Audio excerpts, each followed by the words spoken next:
Hello everyone, welcome to the Cursed Ones where we play Dungeons and Dragons whenever the hell we have time and whenever the hell we feel it. Jello? Are you okay? Well, let's jump into things, let's introduce ourselves, and let's get this show on the road, shall we? We had an interesting end of the session last week with the introduction of the concept of a Nuckelavee. So today, the question of the day that we're going to do is, are there any, folkloric monsters that you think are pretty neat? Because I think folklore is fucking cool. And hey, if you got, folklore that you grew up with, that's, an extra point. I want to hear about that stuff. It's very cool. Let's start off with me, because I'm the one starting today, because I have the name that has the earliest number in the alphabet. Number, letter, whatever the fuck.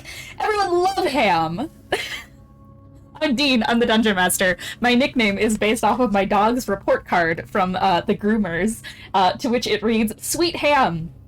He is so cute. He is perfect. Good job. I love ham. We love ham. Everyone love ham. Have a good weekend with cute boy. And I think about it so much. Oh, he's so lovely. I love ham. Everyone love ham. There are so many folkloric creatures that I could bring up, especially because, for those who don't know, I grew up around a lot of, Irish druidic practice and such, and Irish folklore, because my great-grandmother, Irish druid. Very cool fact about me. So I think the one that I'm going to go for is probably, the most fucked up creature in all of Irish legend, that being the puka. Which are little shapeshifter spirit things, and they're just half of the time the puka shows up, it's just an evil horse looking at you from the distance. It's just it just watches you half the time. What's really funny to me is that no one can agree on what this thing's deal is, because half the time it's just staring, and every single Irish folkloric person is he's a real fucked up guy, the worst creature, the most devious beast in all of our legend, and half the time he's just being a horse and just staring from the distance, which scares me shitless because I don't fuck with horses. But that's about that. That's the puka. I love those fuckers. They're just awful shapeshifters, and they suck, and they bring bad fortune, and they're nasty. That's that. Next up, we have the Ides of Cowering in Fear. Who are you, and what's your favorite folkloric creature? Hello. I'm Ethan. What? What? Yeah, I like where this is going. So... You broke yourself! So there weren't really, many, folklore stuff that grabbed me as a child, Chinese stuff. But Chinese New Year is associated with a couple monsters, and the only one that, scared me, and it rocked my shit, was this, monster that, I forgot what it was called. I don't even know what it was called in Chinese. But it crawled into monster. your bedroom. It crawled into children's bedrooms and put their hands on the babies and sapped their intelligence so they'd be stupid. And the only way to stop it was putting one of these fuckers underneath your pillow. And I think until I was 15 years old, I always had one underneath my pillow no matter what. When I traveled, I kept one with me so I could put it under the hotel pillows. It's supposed to only be active in New Year or something, but I had it year round. And look where that got me. I'm still fucking stupid. You stopped, is what I'm hearing. Is that you stopped when you were 15. Why do you have one of those right now, Ethan? Oh, because that's where I keep my money. Fair. Yeah. I mean, just never opened them. Very fair. You don't. Okay. I never opened them. It's fucking hilarious.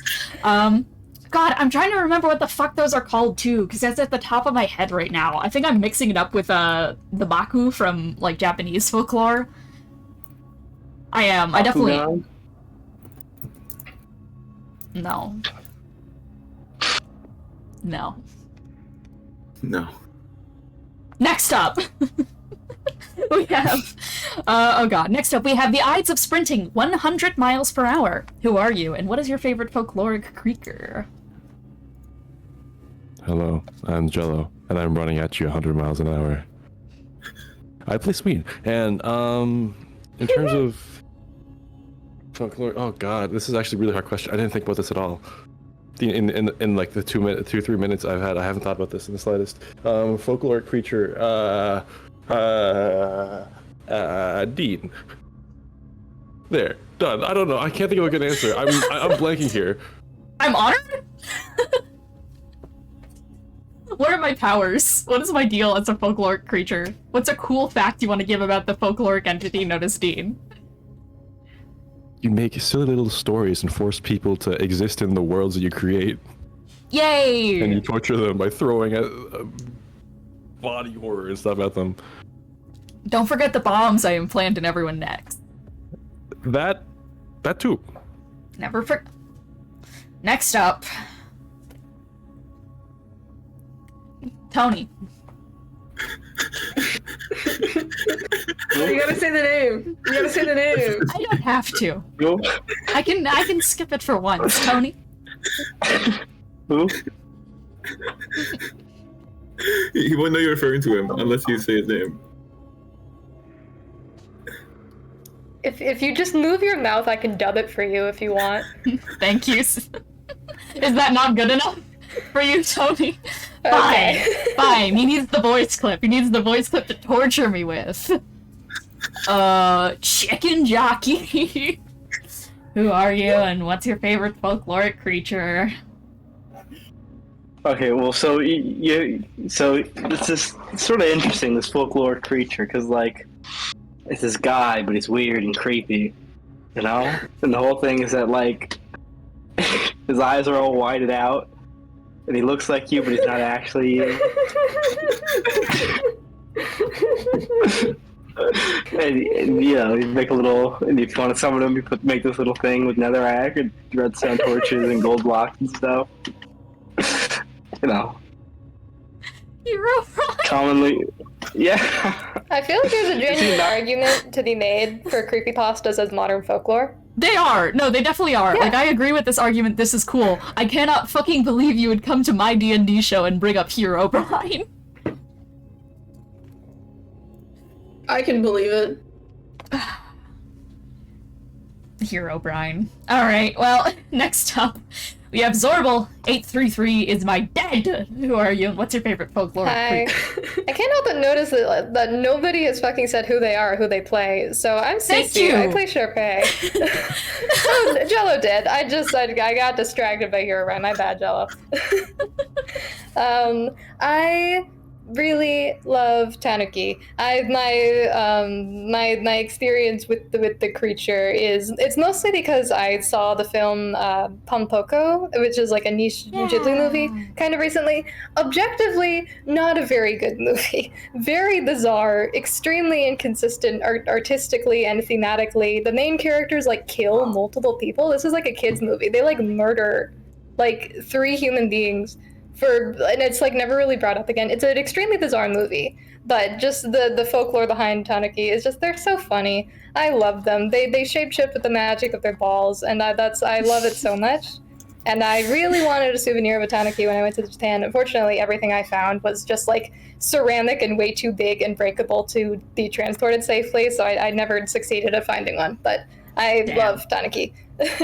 They're freaky little guys with huge balls. I love them too. Yes, and they're so cute. The real ones are so yeah, adorable. they are. Oh my god. They get so fluffy. The Keekler. Who are you, and what is your favorite folkloric creature?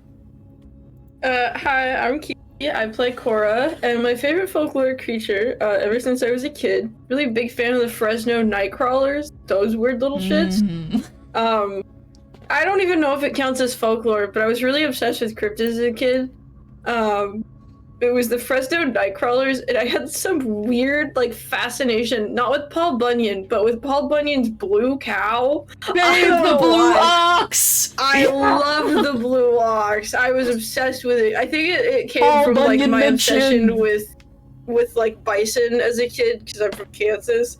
And so I would imagine Babe the Blue Ox as like a big bison, and I was like, "Oh my god, Babe the Blue Bison!" Have you It's so considered alliterative. Have you Valid. considered the name is Babe the Blue Ox? Have you considered the fact that Babe the Blue Bison is really cool and really alliterative? And I was convinced that was her name for like the better part of like the first 10 years of my life, until someone was like, "No, it's the ox," and I was like, "Aw."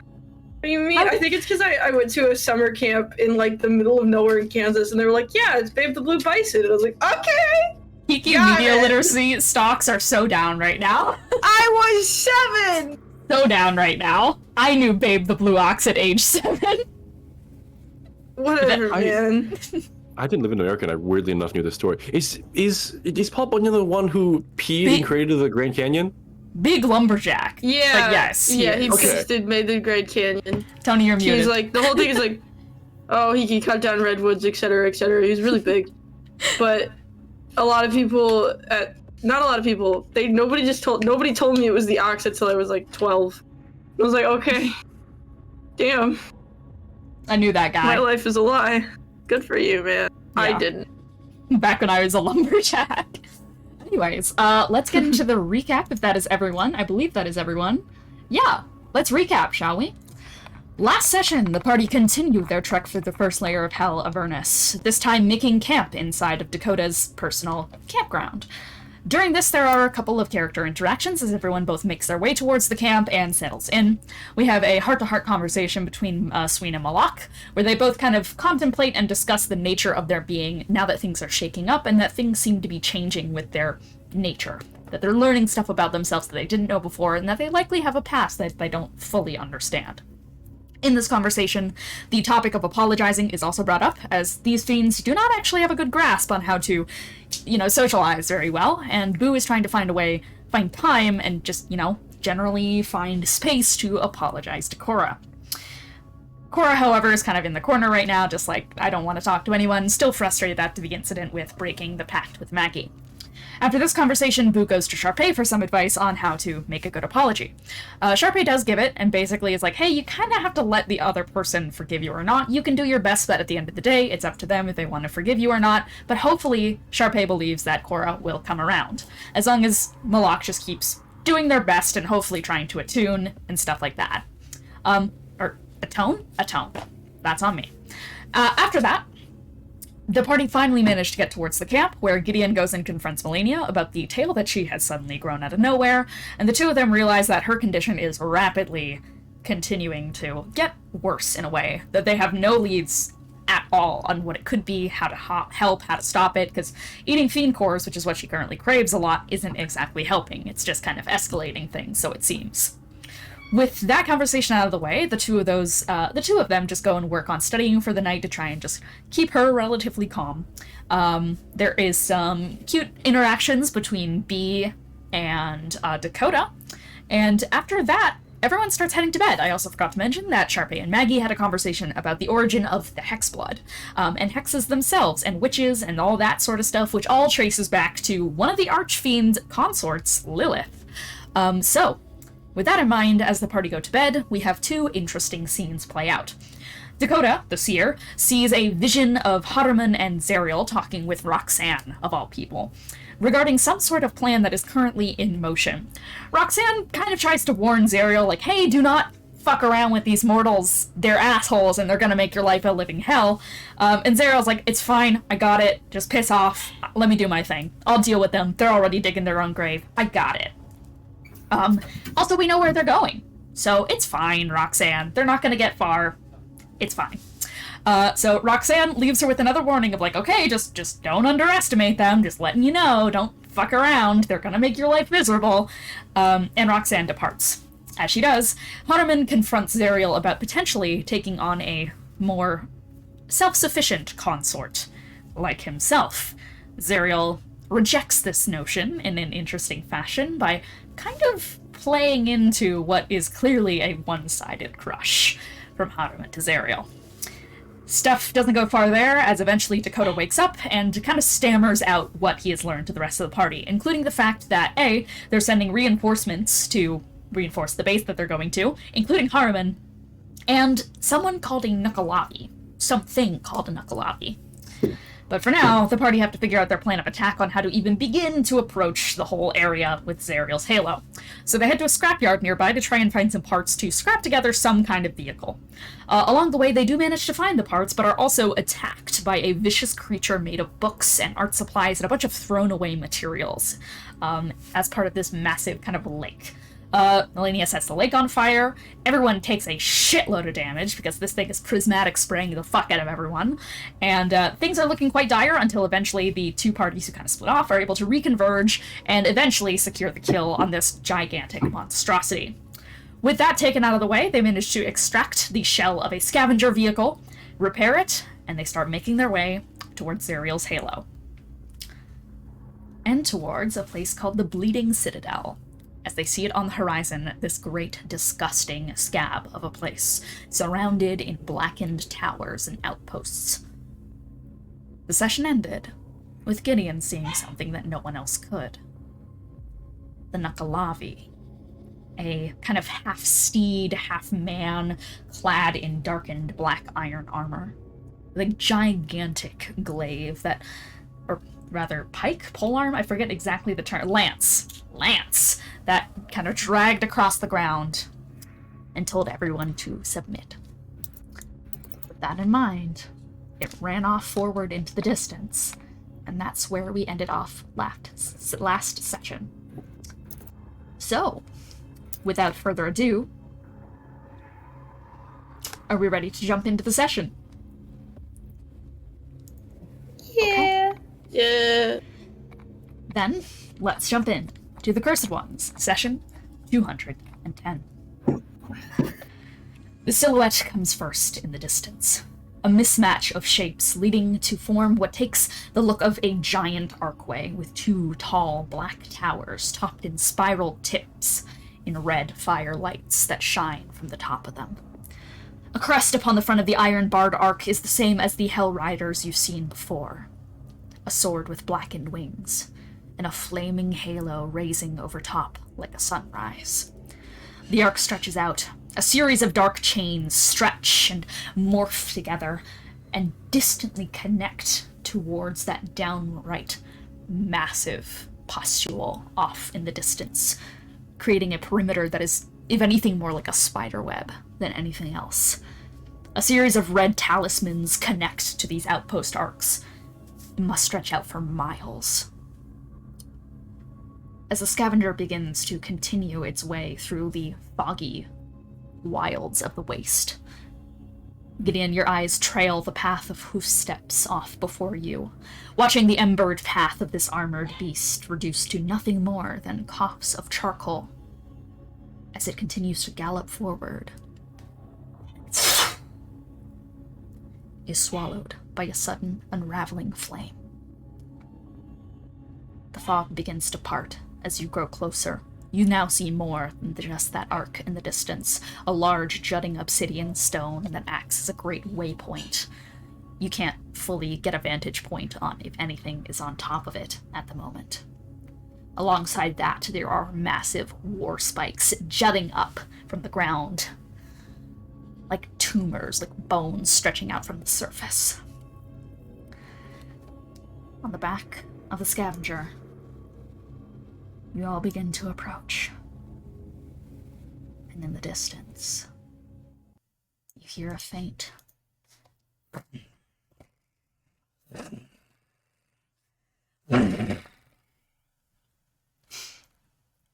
engines flaring before you even see them. Dust beginning to kick up from beyond the spike walls. Eyes illuminate from behind the plumes of smoke and fog, reflective like a wild canine's, with a dark embered interior that gives way to cracked open jaws that unfurl and snarl and drip into lava and bile. Does someone, for the group, want to make an active perception check to see what you're about to drive into? Sorry, that's my dog. That's okay.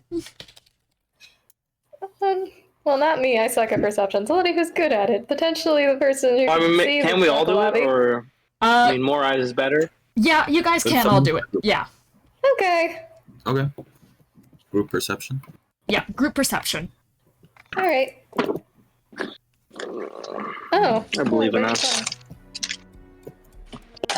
You have a high wisdom.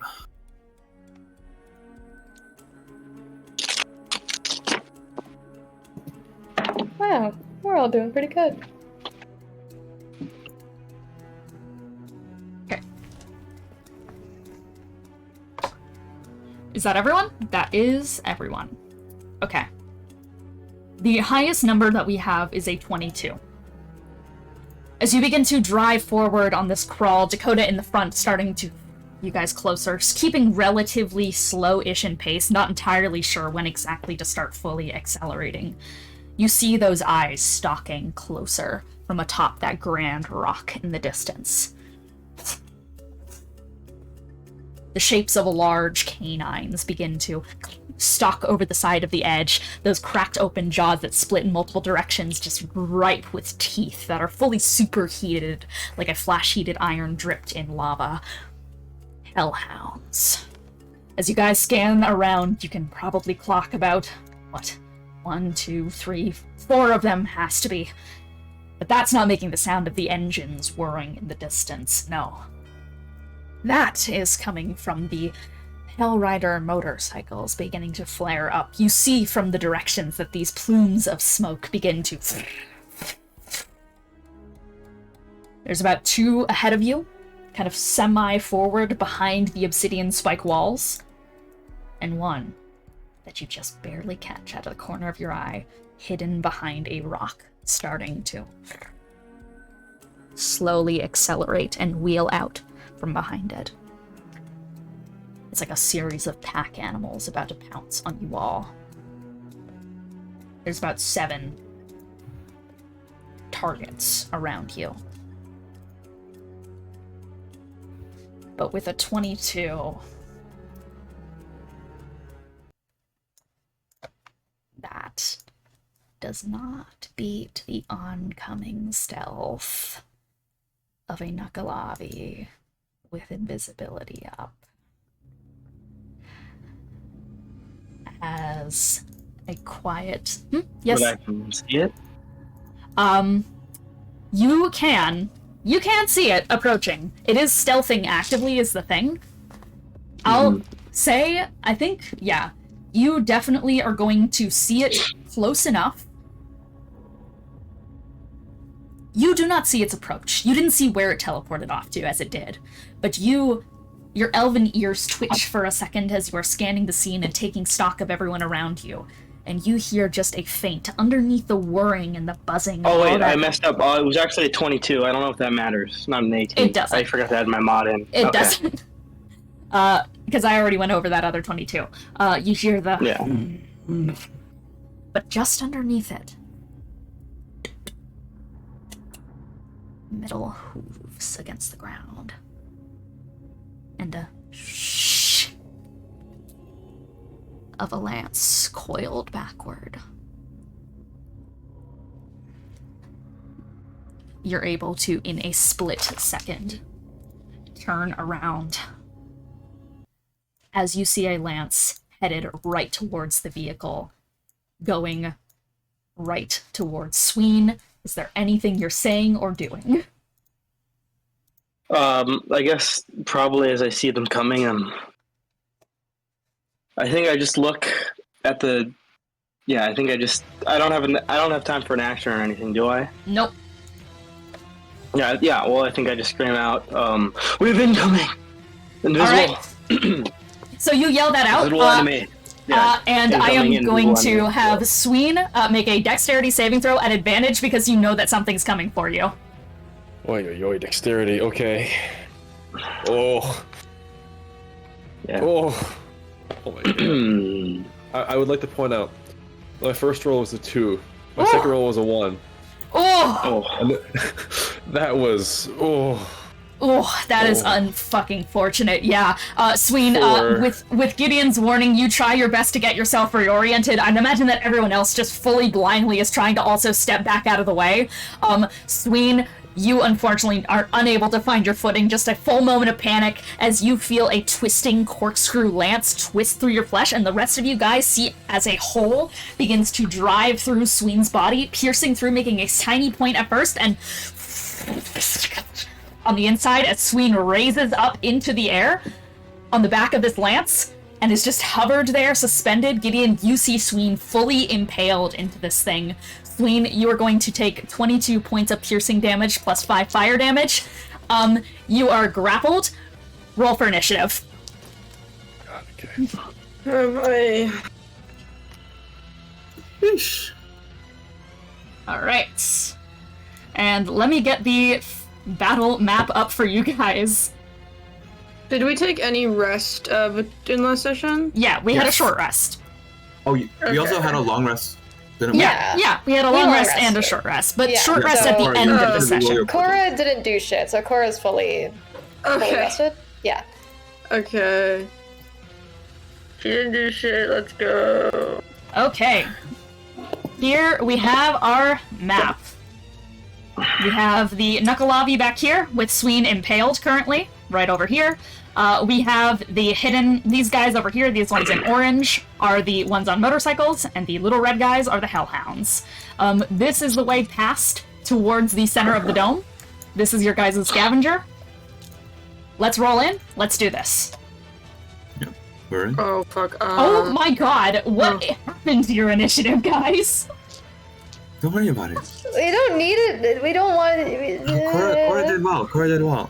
Better than to roll that way on the attack. I didn't want to do well. I don't know what to do. How did your portent rolls go? I also Fuck, let me forgot do those to real quick. mark the repeat Actually- enemies. Let me just make sure I have them Oh! all marked so I can differentiate. Okay, we're just gonna differentiate real quick. Red, and you get... Ooh. Okay, we Nice. have a nat one portent in the bag. Ooh, Okay. okay, that is big. That is Pretty fucking big. Okay.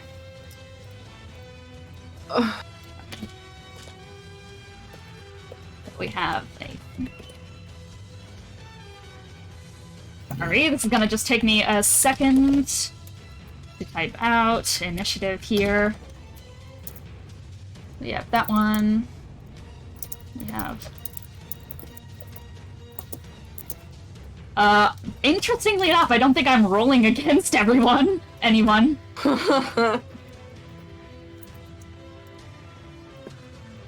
Okay. And then we have... We have an orange guy too. Yes, we do. That one.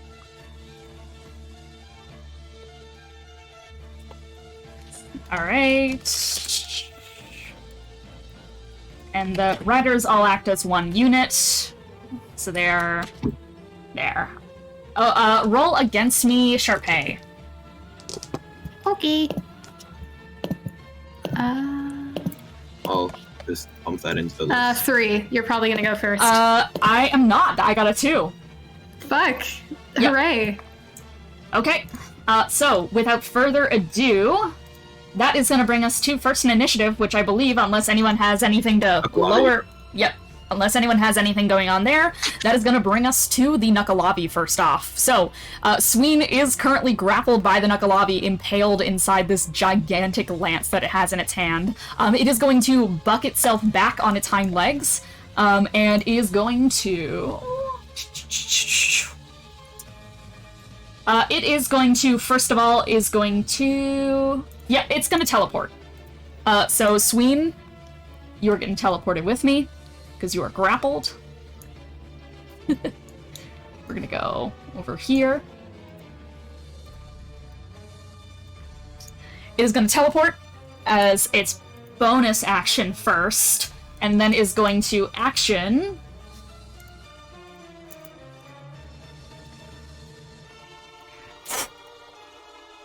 And this one is actually going to be visible in front of you guys. So, yeah.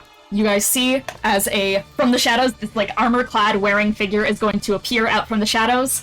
Sween is still kind of behind it, speared into the air, but it is going to take you, Sween, and is going to... Nope, that was its turn. It's actually going to drop grapple on you. I think it can just do that. Yeah, I can just drop grapple. It's just going to unspear you onto the ground. And yeah, that's going to be that. So that is the Nuckelavee's first turn. Korah, you're up.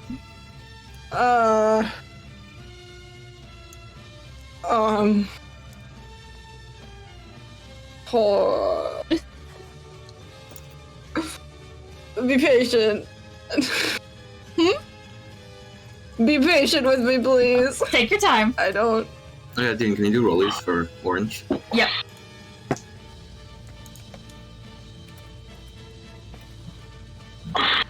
Wait, so where's not Korah? Where's Sween on the map? I see him in the fiery Sween. depths of hell. Yeah.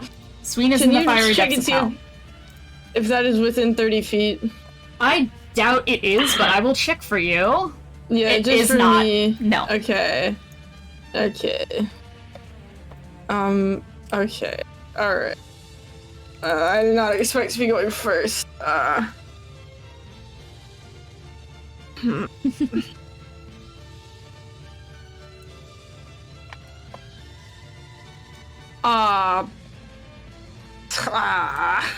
I'm really, I'm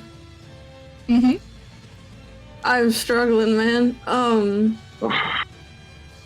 Dying over here. I mean, I'm assuming there's no barriers on killing things. We can just kill them, right? Like, we're not trying to be subtle. No. Okay. Well, yeah, I we wanted just to kill make them, sure. Yeah. I wanted to make sure. Then I'll just create my Eldritch Cannon. So my like tiny little handgun is now a massive, huge gun. Gotcha. Not massive, but you know. So you kind of like spin it around, and the parts kind of like disassemble themselves, and they start floating around as like a kind of eldritch cannon starts to keep itself suspended there. And then let me roll to hit you. Who are you hitting? The Nuckelavee. Which one? Oh, I guess the one that's visible to you. Yeah, the one that I can see with my eye. Okay. Not the best. Oh, not the worst. That is a 19 to hit, though. You are attacking a duplicate, so basically you are going to send this cannon right towards it, and it whips off and seems to go, like, phase right through it. Oh, shit. The one that we see is not real! Faker! I don't know what the other one is. Somebody else has to find it. Alright, is that your turn? Let's see. Oh, it's a bonus action. Okay. Oh, yeah. No, I don't think I can do what I was gonna do after that. Okay, so that's it. Okay, Sween, you're up. Ooh. Yeah. Oh. So I just see the Nuckelavee disappear, and then the second one showed up in front of it. It was always invisible to you, but now another one has appeared, like, right there. Okay, so I could feasibly say I just got stabbed with thrown on the floor. The thing that just stabbed me is probably right here. Yeah, you can absolutely take a wild swing, especially with what Korah just said. Fair enough. It is still going to be a disadvantage because invisibility. I'm gonna... Oh, no, actually, that's not a good idea. I'll do it there anyways. I'm gonna cast a Hunger Hadar right behind the previous, the fake Nuckelavee. Which is a 20-foot radius. 20-foot radius. Cool. So that is that. So it is going to... Yeah, I'm gonna source it from about right behind where the fake Nuckelavee is. Like there? Wait, the fake one's the one in the front, right? Oh, yeah. So like right here-ish. Sure, you know what? Let's work with that. Okay. I mean, if you move it over, you can get more people in the AoE. Yeah, I was expecting to be like more like right in between them and like hitting those two little dudes. Oh, okay, yeah. In this way, it hits 3 of them. Oh yeah, sorry, my screen's kind of tiny this time. Yeah. Okay, yeah, actually, that works out great. Cool. Hunger yeah, Hadar? no. Does it matter that you're in it? I don't think it does for hunger. Okay. I'm not sure. I don't believe. I can check. Or, oh, it does say any creature. Yeah, you are affected. I forgot that You I'm can affected by hunger.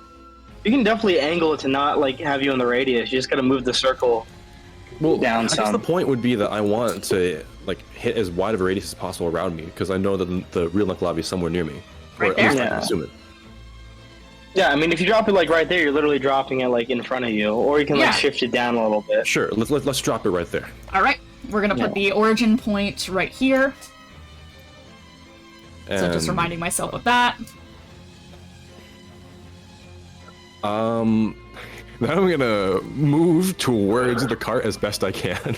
Okay, you're gonna try and move back towards it. I'm gonna try without. You are gonna get opportunity Is that- attacked. Yeah, I know. I figured. That's a reaction though. Yes. What of it? Yeah. No, as in like it's good to know. Oh, The okay. reaction. Good stuff. Yeah, it takes Yes. a reaction. Yes, it can indeed do that. Okay, yeah. So I am going to reaction. Reaction. Stab you in the back. Does a 21 Nuckelavee has hit? disadvantage I do. or flat roll. Because Hunger of Paradar, so flat roll, Okay, right? thank you. It's Yep. magical Advantage, damage. invisibility, disadvantage, Yeah. Okay. darkness. Okay. So just flat. I mean, I didn't roll the second one anyways just yet because I was whatever. Because I wasn't sure. Okay, yeah. So that is gonna still be a 21 to hit. I mean, that hits. Yeah, okay. So it is going to be hitting you with its hooves. So as you're starting to run away, it is going to buck forward and slam onto you. You're going to take 13 points of bludgeoning damage plus 7 fire damage. 15, 20. And it has Sentinel, so you are stopped in place. Okie dokie. And let's see, I have to do concentration. I forgot the hunger is a concentration. I believe it gets you still here because I think it's once you leave. It's just the point where you just left it. So it does get you at least there. Yeah, okay, that's a I believe that's successful concentration. Mhm. But yeah, I guess everything in that radius is blinded, just Okay. as a point of information. Okay, perfect. Thank you so much. It's also Next, darkness, so we can't see into it. okay, yep. So you guys just see a cloud of darkness in the distance. Is it just like magical darkness? Yeah, it's magical darkness. It's specifically creatures fully within the area are blinded. It has nothing to do with magical Oh, okay. darkness. Okay. It's just that light Yeah. can't get through. Okay, perfect. That's Mechanically it's the same. okay, because I was asking because Devil's Sight is a big thing here, which can go through magical darkness. Can't go But through this. if it's just can't go through it at all, then I'm gonna say that these things are still blinded in here. Good counter to Devil's, actually. Good counter to Devil's Sight. I'm actually shocked about that, but hell yeah, we learn something new every day. So the Hellhound is going to, I think it's just like at this point going to be taking a wild run. So it's gonna try and get out of here. 5, 10, 15, It also 20, takes damage at the start of its turn, doesn't it? 25. Yes, 2d6 cold and make Yes. a dex. Also difficult terrain. Okay, difficult terrain. Thank you. Okay, so I take how much cold damage? 2d6. 2d6. 2d6, cool. And difficult terrain, so halved. So yeah. 5, 10, 15. That's where it can get, if that's the case. So still not out of it, just barely not out though. Yeah, so that's a. I'm assuming you want me to roll for that, unless you would like to Oh roll yes, for it. yeah. You roll Okay. for that damage. That's a 8 cold, and then since Okay. is it going to do anything to end its? Actually, I'll let you finish first. Never mind. For what, sorry? At the end of its turn, it also takes damage if it's in there. Oh, okay. It Yeah, has to do a dex save though. This is the end of its turn. I will dex save. Okay. 17 on dex save. Yeah, that should be a success. Yeah, it's a success. Okay, yeah, so this thing is just wildly running through the darkness. Next up we have Blue, which is gonna be doing about the same thing. So 5, 10, 15. These two are just trying to get out of the circle, which they cannot do just yet. And that was another dex save for this guy, which is a 2 for the second Hellhound. Okay. First 7 cold damage, and then 6 acid damage. Gotcha. Sounds good. You do not proc any immunities or resistances, so cold damage and acid damage are on the table as good options here. Just throwing that one out there for key information. Third up, we have Green, who is not involved in any of that shit, and is going to start rushing towards the vehicle. 5, 10, 15. Pretend this tree isn't here. This tree is not actually here. 15, 20, 25 is going to get right up to your guys' vehicle, and is going to Fire Breath. It's gonna rear its head back and send out a plume of fire towards you. That is a 15-foot combat. Wow. Okay. Everyone make a dexterity saving throw. I love that save. Yeah, everyone gets +4. Ooh. Yeah, plus 4? Okay. Nat 20. Woo! Whoa. Thank you for the 25. +4. 25? Okay. DC 11. DC for this is 12. Okay. Yay. No way. Amazing. It's literally fucking 12. It's a hellhound. It's not a dragon. No way. Such a clutch nat 20. We're clutching it up. It's such a clutch 11 from Moloch. Okay, so on success, that is a, on failure, it's a 21. 21 fire damage. Okay, I do resist So that. 10? 11? So 10. Yeah, 10 on success. 10 on success, Alright. 21 on fail. Sounds good. And then Gideon, Sounds good. nat 20, quartered, so 5. Alright, so it just comes up and just sends out this plume of heavy, like, smoke and fog towards you and just starts wildly barking, trying to just, like, claw at the sides of the scavenger, trying to get up towards you all. And yeah, with that in mind, that is the kind of pack of hellhounds that are all moving one after the other. Who is next in initiative? I cannot open Discord for some reason. It is. Green just went, right? Charpay. Yeah. Charpay? Okay. Okay, Me. Charpay, you're up. Okay. Hi. Oh boy. Alright, so Sween is up there. Oh. I guess here's a question. Do we make any decision about buffing Divine Sense? It's probably still an action, I'd imagine, to use it. Divine Sense. For sensing where a creature is, it's still an Yeah. action, but you can, like, hone in, yeah, as we've said. Yeah, okay. Basically just figuring out where the fuck this Nuckelavee thing is. Wait, doesn't it only last till like the end of your turn or something? Probably, yeah. Yeah. So if you use it, that Yeah. means you only know where it is Yeah. until the end of your turn, and then Probably it might move, not. and then you don't know where it is. Yeah, probably Yeah. not gonna help me much. Well, I mean, probably what she'll do is she'll Mask of the Beast, probably just like, you know, kind of trusting the others to man this vehicle and use the the bile spray that we have. That is so nice and good. She's just gonna like climb out of the window and use the Mask of the Beast to turn into a T-Rex, and she is going to. She can't attack on this turn, but she is going to. I'll say she'll like stomp into what my speed is. Hold on, let me check my speed. How big? It is 50 feet. It is a huge beast. Huge. Huge beast. Getting large. Alright. Yes, and yeah, I should probably bonus action glamour point to disengage because I would like to get within 5 feet of Sween. Okay, so Just to help out my guy. So 20. Okay, so you're able to get here? Yeah. Okay. Alright. And that'll be my turn. Okay, big ass fucking T-Rex stomping onto the scene. Charpay, you just like hurtle off the side of the scavenger and are just going to throw the mask on as you're transforming. You just rip out this massive roar towards the scene, kind of shaking the entire ground as you do. And that is going to be your turn as you rush into battle. It is time for the riders.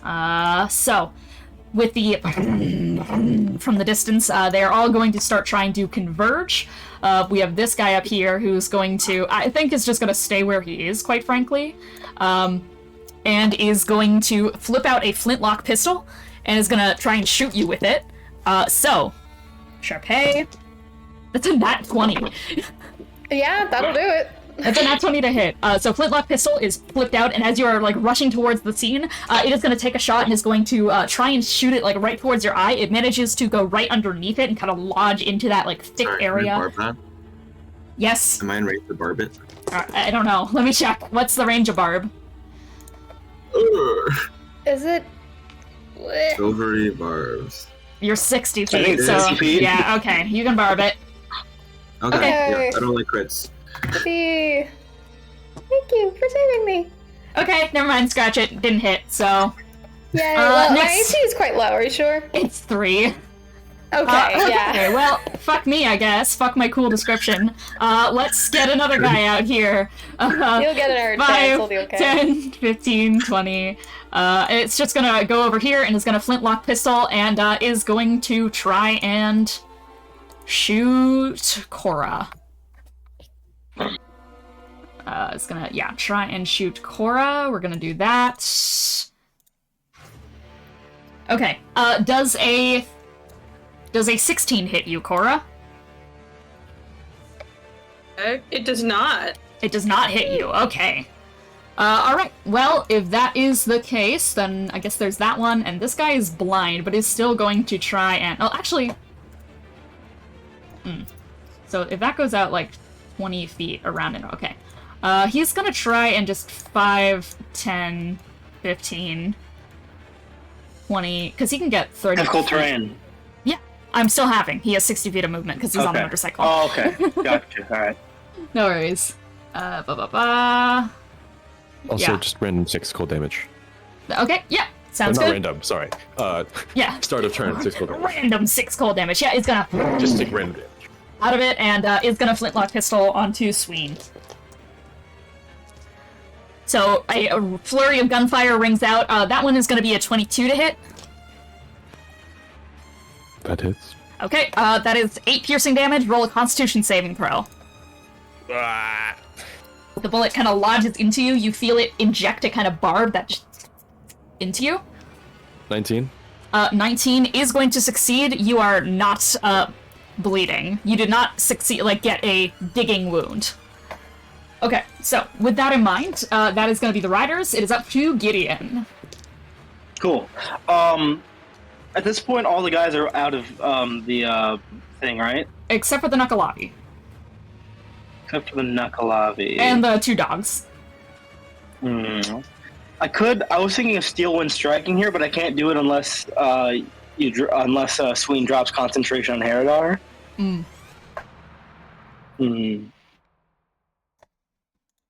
Yeah, Herodar might be better though to keep up. So I think I'm gonna.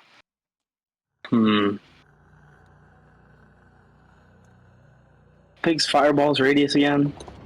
20 feet, yeah? I think so. Oh yeah, 20-foot radius, yeah. You can cast that like vaguely into the hunger. You can cast it a little closer to the right, and you can get the 2 hellhounds. Yeah. Yeah, if you, like, do that, you can get the Hellhounds and the Nuckelavee. Actually, you know what? I think I have a better idea. I'm gonna cast Slow, which is a 40-foot cube. Okay. And where... Oh, God. Slow! Yeah, Oh god. so big! So basically, just shift it. Actually, wait. Also, it's of my choice, so I can get creatures of my choice, right? Let's see. You also timer on up to 6 creatures of my choice. Holy So, Yeah. yeah. So obviously, Nuckelavee. The Yep. three Nuckelavees. There's 2 Nuckelavees. 1, 2. 2 Nuckelavees, and what's One's a what's fake. the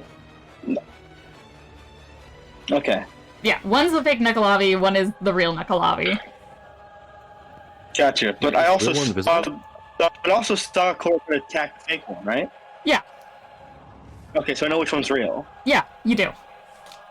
So I want to get the real Nuckelavee, the two motorcycle guys, the red and blue Hellhound, and then I think I can also get maybe the green motorcycle guy too in a 40-foot cube. I think you can... If you shift it down, yes. Yeah. Yeah, definitely. Okay. Yeah. So... All those guys need to make wisdom saves. Okay.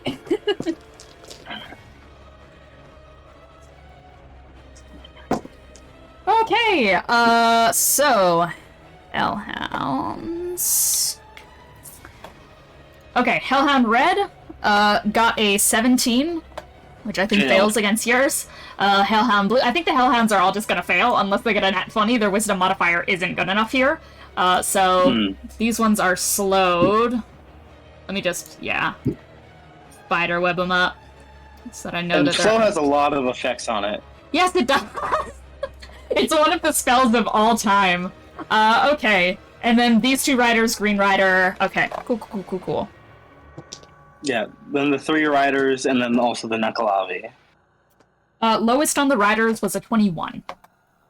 Ooh, yeah, then that means the riders succeed. The riders all succeed. Nuckelavee 25.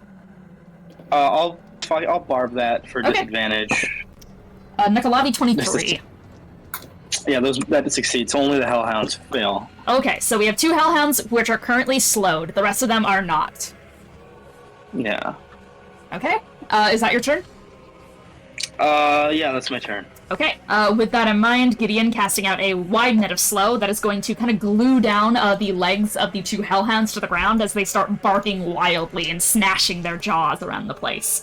And then we have the orange puppy, who is all the way up here, and is going to 5, 10, 15, 20, 25, 30. It's going to run all the way up.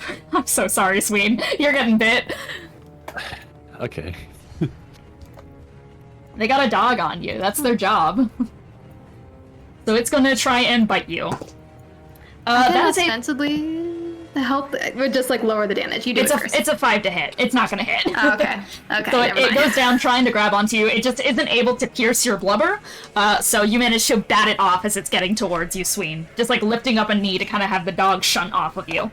That is going to bring us to Moloch. Yeah, I'm gonna cast Spirit Guardians.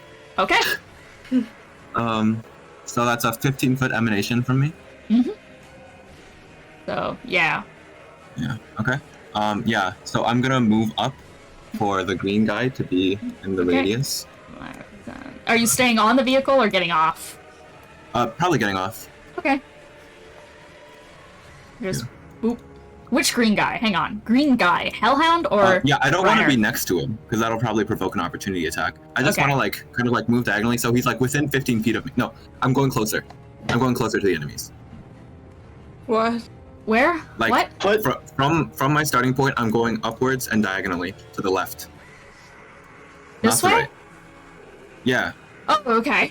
But like first I go up, so the green guy's within the top right green guy's within 15 feet, and then I'm moving left. Basically, Ethan's doing a pass by so that it gets caught in the Spirit Guardian fields to take damage, and then moves over to the other guys. Is that what you're doing? okay. Yeah, that is what I'm doing. 10. So that, and Yeah. then And then have 15 more feet of movement. 30. Yeah. Yeah. Okay. Okay. That would have clipped. Yes, that's 2 wisdom saves from you Okay. for the green and blue. Okay, that is a 1 and an 11. Okay, so the 1 takes Yeah. 18 radiant damage. The 11 will take 8. Sorry, Okay. the 9. Sorry. Okay, both of them are still up and healthy, but you do like the Spirit Guardian, those flashes of cameras and lights start to kind of spin around and static of electricity jolting out, lash out onto the 2 hellhounds, which just start just like, Paparazzi, baby. And one funny thing about Spirit Guardians is that it halves movement. It doesn't create difficult terrain. So that specific blue guy's movement speed is quartered. Yeah, because it's half from slow, and then it's actually eighth. Wait a minute. Could it be? Because it's halved. It's halved for difficult terrain, Oh, then halved by this slow, is and then not halved moving. by Spirit Guardians. That's an eighth of movement for the blue guy specifically. he gets Don't worry. 1 foot. Help him. Oh god. Help this fucking And yeah. dog, dude. Alright. Okay, there's Is that spell slot rules. I'm gonna channel divinity, act on instinct, raising my charisma to my wisdom. And Okay. that's the end of my turn. Okay. If that is the case, then that is your turn. We are going to go back to the top of initiative, which is going to bring us to the Nuckelavee.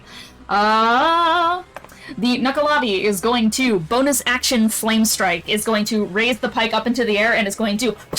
It alights with I like will a... counterspell that. Oh, yeah. Good call. For a second I was like, is that a spell? It is a spell.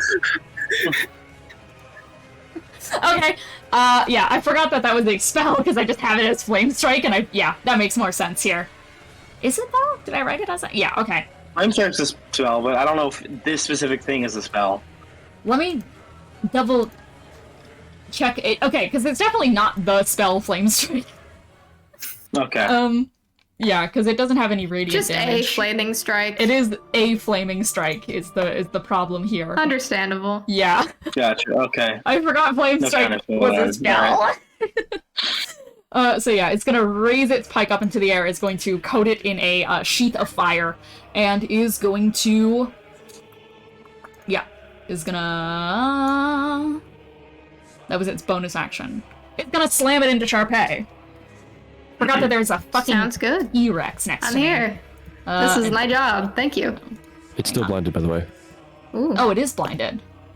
I see. So can it see Charpay? Does it know that there's a T-Rex there? Well, I'd imagine it heard me. Also, 4 cold damage. Okay. I can at the very least have it just like 5, 10, and then get out of there. Okay. And then does it still have the crossover, is the question. It does still indeed have the crossover to hit that pike. So yeah. It's gonna get out, and then it's out of the range of the spell, so then it's going to pike onto Charpay. That's fine. It's gonna lance you. With the Let me lance do my of job. flame. Yep. Wait, is it out? I thought so. Let me check. Oh, by a hair. Wait, no. It is. No, is it? Oh, it's by a fucking hair. It's not out. Okay. I hate circles. I love grids. To see. Okay. Minor geometry mistake. Minor geometry mistake.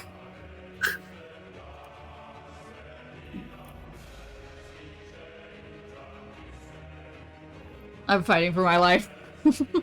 You're so good. Because It theoretically, definitely has the cues to know that I'm here. I know, but This would be a theoretically, my disadvantage. next best option is to beat the shit out of Sween. That I came here to help. Well, I was Sweet, gonna, so do why it. can't it just go through its doubles space Oh, because it it's an can. illusion? Yeah, it can. I forgot. Ah, okay. Yeah. I forgot. Yeah. I forgot. Okay, well then Double now out I'm of- gonna. Huh? Circle? Is it double out of the circle? No. Circle. Oh No. No. It's I okay. ate There's circle. cues. No. There's I will cues. find a way. I will find a way. So if I I mean, Kill this damn surely it T-Rex. doesn't have movement speed. You 10. can just get out of it. It just needs to like walk around a bunch. 15, 20. Wisdom save?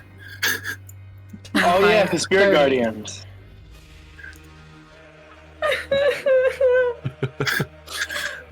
I don't know how to get anywhere. It's fine. I'm out. Yeah, I'll give you a wisdom save. See, I'm you're back good. in the fucking building again. Okay. Well, I'm out of it. I am in the Spirit Guardians. That's fine, though. I'll take a Spirit Guardians. Yeah. Yeah. And now I can attack Charpay. Yay. Let's do it. Nat 20, I deserve it for my efforts! Okay. Okay. Good job. 4 radiant damage. I'm waiting. 4 radiant damage. I'm waiting. Oh, okay. I wasn't gonna do it, but you Okay. said it twice now, so I feel like I have to. I was gonna let it slide by, but you were like, ooh, do it. Damn it. I ruined myself. No, actually, wait. No, I want to conserve spell slots. I mean, Yeah, I got better It's use supposed Yeah. to for my tank. slots. This is my That's job. fine. Let me Okay. take this and save it for something else. You can tank it. Alright. Okay. Well, if that's the case, then that's gonna do that plus that. So that's times 2. And then with the Flame Strike, that is also doubled onto it. Charpay, you were taking 106 damage. Oh, okay. Yeah, so Well, that whoa. is split between half fire, half piercing. Okay. As it is going to rise it up and is going to just like slice it in the air, is going to try and take it and drill it through your neck. Starts to. That is its turn. Yeah, that's its turn. Wait, can you make me a wisdom save? Yeah. That is a 22. Wisdom. Yeah. Sorry. Because, okay, yeah. I thought the nat 20 was for Okay. the save, not the attack. So that's 8 radiant damage to you. Oh, okay. Yeah, cool. 8 radiant damage. Sounds good. Alright. Next up then is going to be Korah. Okay. So, to avoid opportunity attacks, because I just watched Charpay get fucked Yeah. up by that Maybe you don't wanna spear be here. invisibly. No. I'm pretty sure you're within 30 feet. Yeah, looks like it. Can I cast... Oh my god. Can I Okay. cast Misty Step to stand on top of Charpay and then Yeah. use my movement speed to go down to Sween? Yeah. Holy shit, I'm buffering in real life. 5. Yep. And you can like slide down the tail and just make your way over towards Yeah. Sween. Yep. Absolutely. And I will prepare an action for basically if an attack comes towards us to cast a shield as my reaction so that he maybe survives. Got it. Sounds good, Thank Korah. you. Speaking of, it is Sween's turn.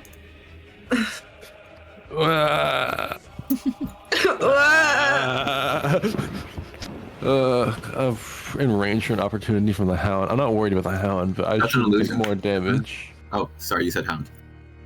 Yeah, no, I'm not worried about the Hound. I mean, any amount of damage here is not good damage.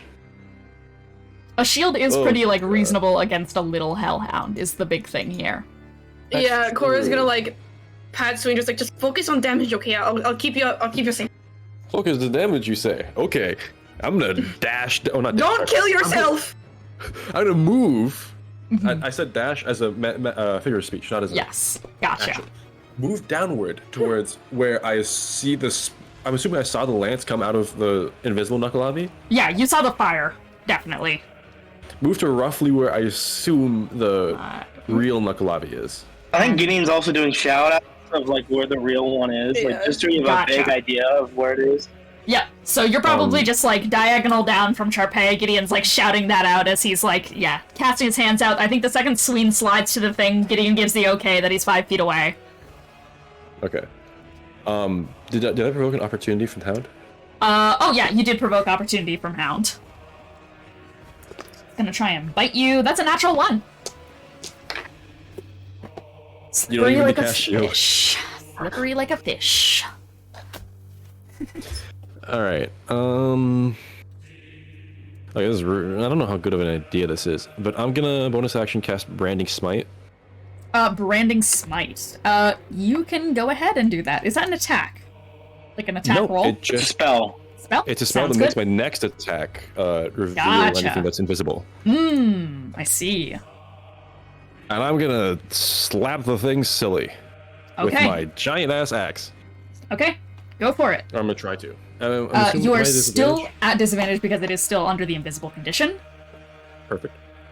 No, not perfect. I don't know why I said that. Let's see. Oh, that works fine. That works just fine. What is that? Charisma.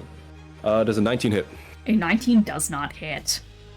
Holy shit. Okay. well, I have a Reaction treacherous smite.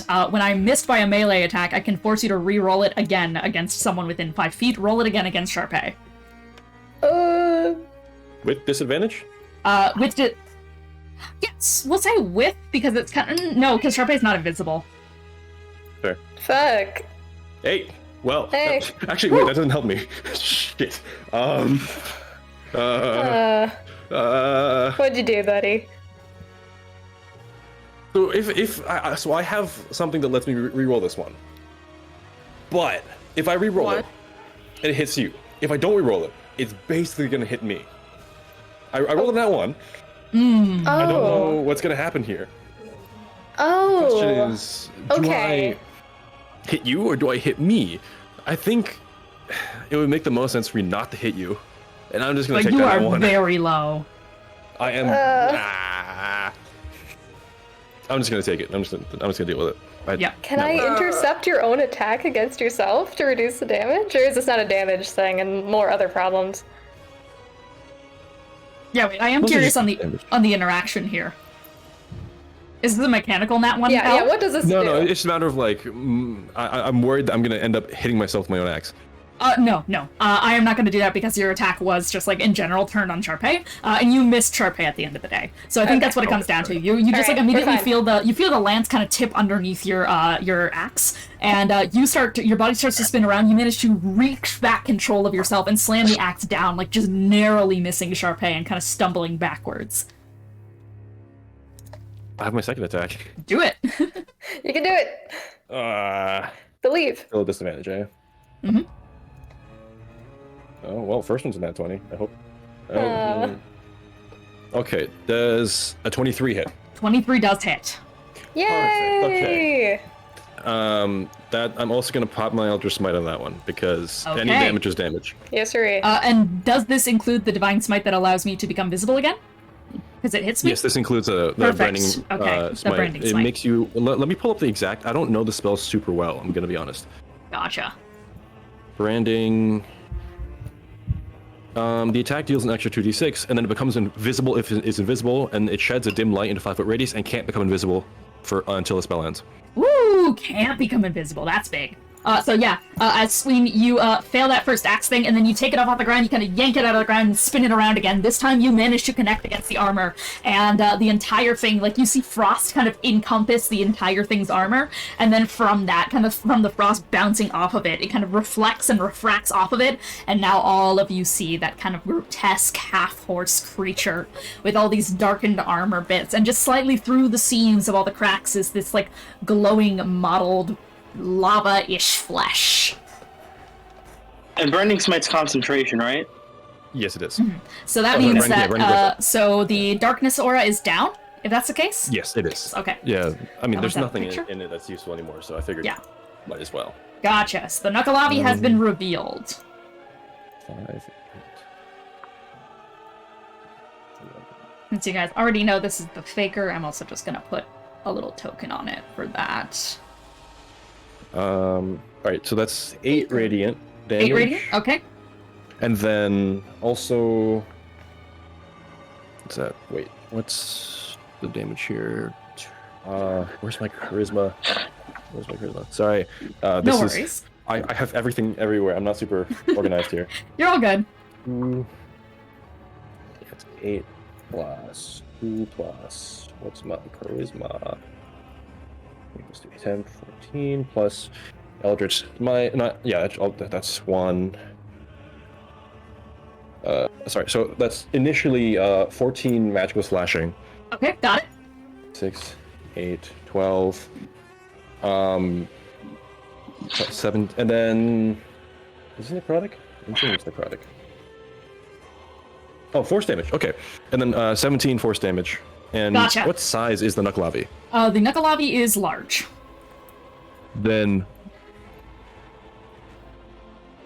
Prone. Prone. Okay. Prone. Yeah. So Prone. you take the axe and you just swing for the kind of the kneecap areas and just manage to, like, stun it backward. It's one of those situations where it is kind of like, you know, in a boss rush game and such, where you manage to hit a stun where it kind of just slowly just, like, rears back and bucks into the air and then falls forward and starts trying to regain its posture. Okay. Is that your turn, Sween? That's...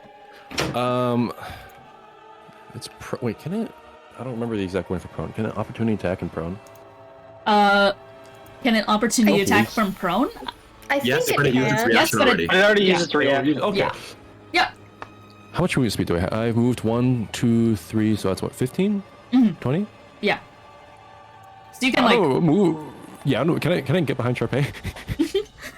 So, like, you can probably just 5, 10, Protect me, 50, big lizard friend. or just, I like, got right you. here. Yeah. I got you, buddy. Alright, that's All my right. turn, sorry. Yep, Sween, so you just kind of, like, go to hide behind the big T-Rex. Next up, we have red and blue back-to-back, the two people who are slowed. So, with slow, what's the parameters here? Have movement speed, disadvantage on deck saves, -2 to AC, and also they can take an action or a bonus action, but not both, and if they attack, they can only attack once. Okay, so 5, 10, I can still get to Moloch, and I can still... Spirit Wait, Guardian. it's halved again. Can you still get to me? Your movement Oh speed- yeah, because Spirit Guardians and then slow. Oh my That's God, quartered I can't speed. move at all. 30 by 4. So the average of 30 would go down to 7.5. I mean, the Nidanon, I think the way it works is 5, Yeah. unless you can't move at all. So they just have 30 feet, because it would be 30 half to 15 half to 7.5, which wouldn't technically wouldn't be able to reach. Yeah. So I guess there? Also, wisdom save. Decimals are fucking weird. Yeah, you can just round to the nearest. So it's your Well, decision. if I round to the nearest, it's gonna be 10, and I'm gonna get in range of you. That's fine. I'm fine with that. Okay. Is that But you have to a make- call that we agree with, or? I don't for future. I don't, because this affects all future uses of slowing movement. I also I mean, personally I'll don't agree. believe it. I don't know if I want to roll that. Just because, yeah, no, it feels like, especially It's for right quarter. in It's quartered, and I think just because it's under the 10-foot mark, I think that, like, gives a justification that it barely whiffs against you. Okay. Okay. Hooray. So I'm just gonna have it Yay. get there. Yeah. Yeah. Can you make a whiz save? Yep. That is a 16. 16 fails, so that is, let's see, woo! 16 radiant damage. 16 radiant damage. Okay, and this one, that is the blue's turn. It can do jack shit, fuck of all nothing. Oh wait, it has fucking fire breath. Never mind, I can do something. Okay. Yeah, okay, I can hit you with fire breath, so roll a dexterity saving throw. Okay. I want to, yeah. Okay, that is... Am I within Charpay? No, I'm not within Charpay. No, Wait, let me... Okay, no, only specifically with a spell if it tries to do it. This is an ability, so Yeah. it won't affect it. That's a 12. Just succeeds. I don't know how you've managed this. Yeah.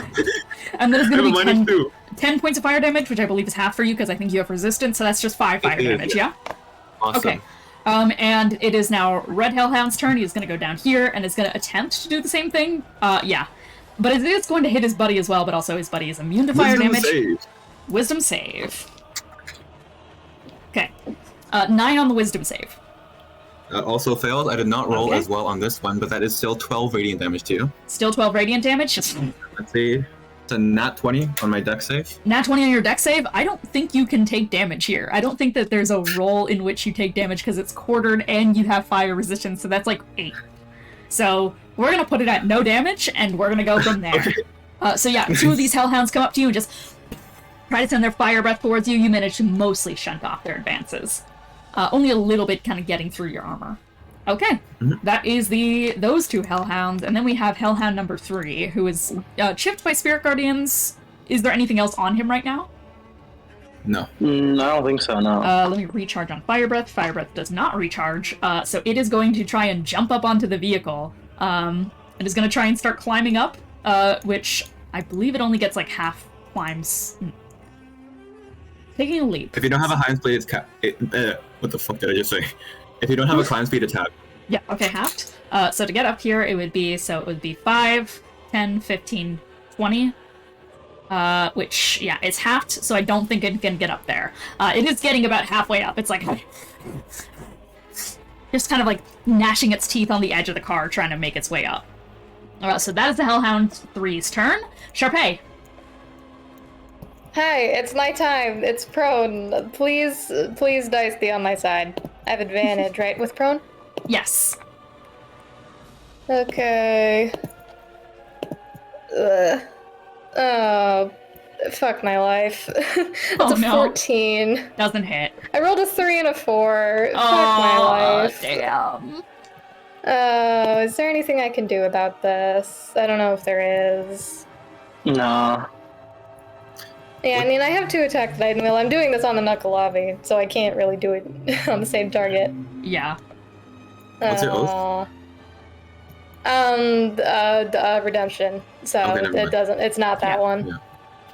Rip. I shouldn't, man. I really should have done my reaction when I took 100 damage. That was silly of me. Oh well. Rip. Oh. Well, fuck. Probably best I can do then is... Are Korah and Sween coming with me, or no?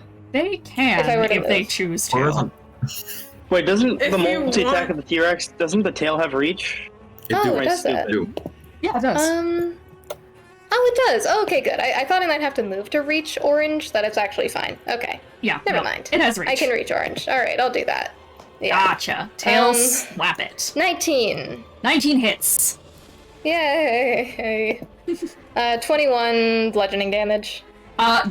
You spin around and just absolutely take this thing and split it, just fully, you slam your tail up, slam it down.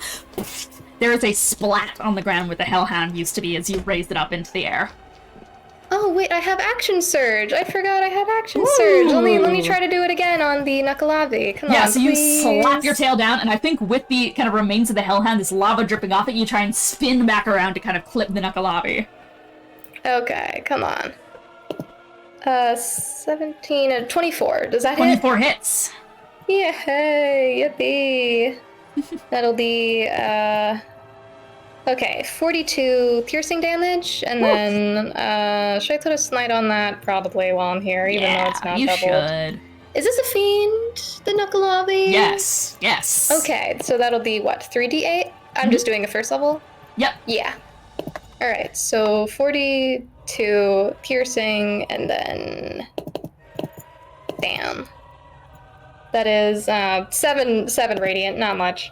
7 radiant, yep. Still, though, a massive slam with your claws down onto it, managing to dent and kind of rip through part of the armor, where you start to see spurting coming out of it. Instead of ichor, it is this deep, thickened liquid starting to rush out from the inside, and what looks like layers upon layers of peeled back flesh. As it's kind of still trying to buck you off with its front hooves as it's trying to get back up. Okay, that is your turn, Charpay? I have one more tail attack. Okay, did Orange die? Oh, Orange died. Orange got not fucking there anymore. splattered Okay. against the pavement. I wanna... Okay. Is Etheric Guardian's gonna do anything to me if I get within range? Nope. Okay, I good. can choose my target. Because I think I can inch forward enough You are without able. leaving the fake Nuckelavee's range. Mhm. I think. Yeah. Like, just down, so I would be trying to hit blue. Wait, why does it matter if you're in this fake Nuckelavee's range? Because I don't want to get opportunity attacked. It can still attack, even though it's fake, right? It already uses the reaction, so it can't take. Okay, it doesn't matter. All right. Yeah, so it's all still the same round. Okay, Yeah. that's fine. Or yeah.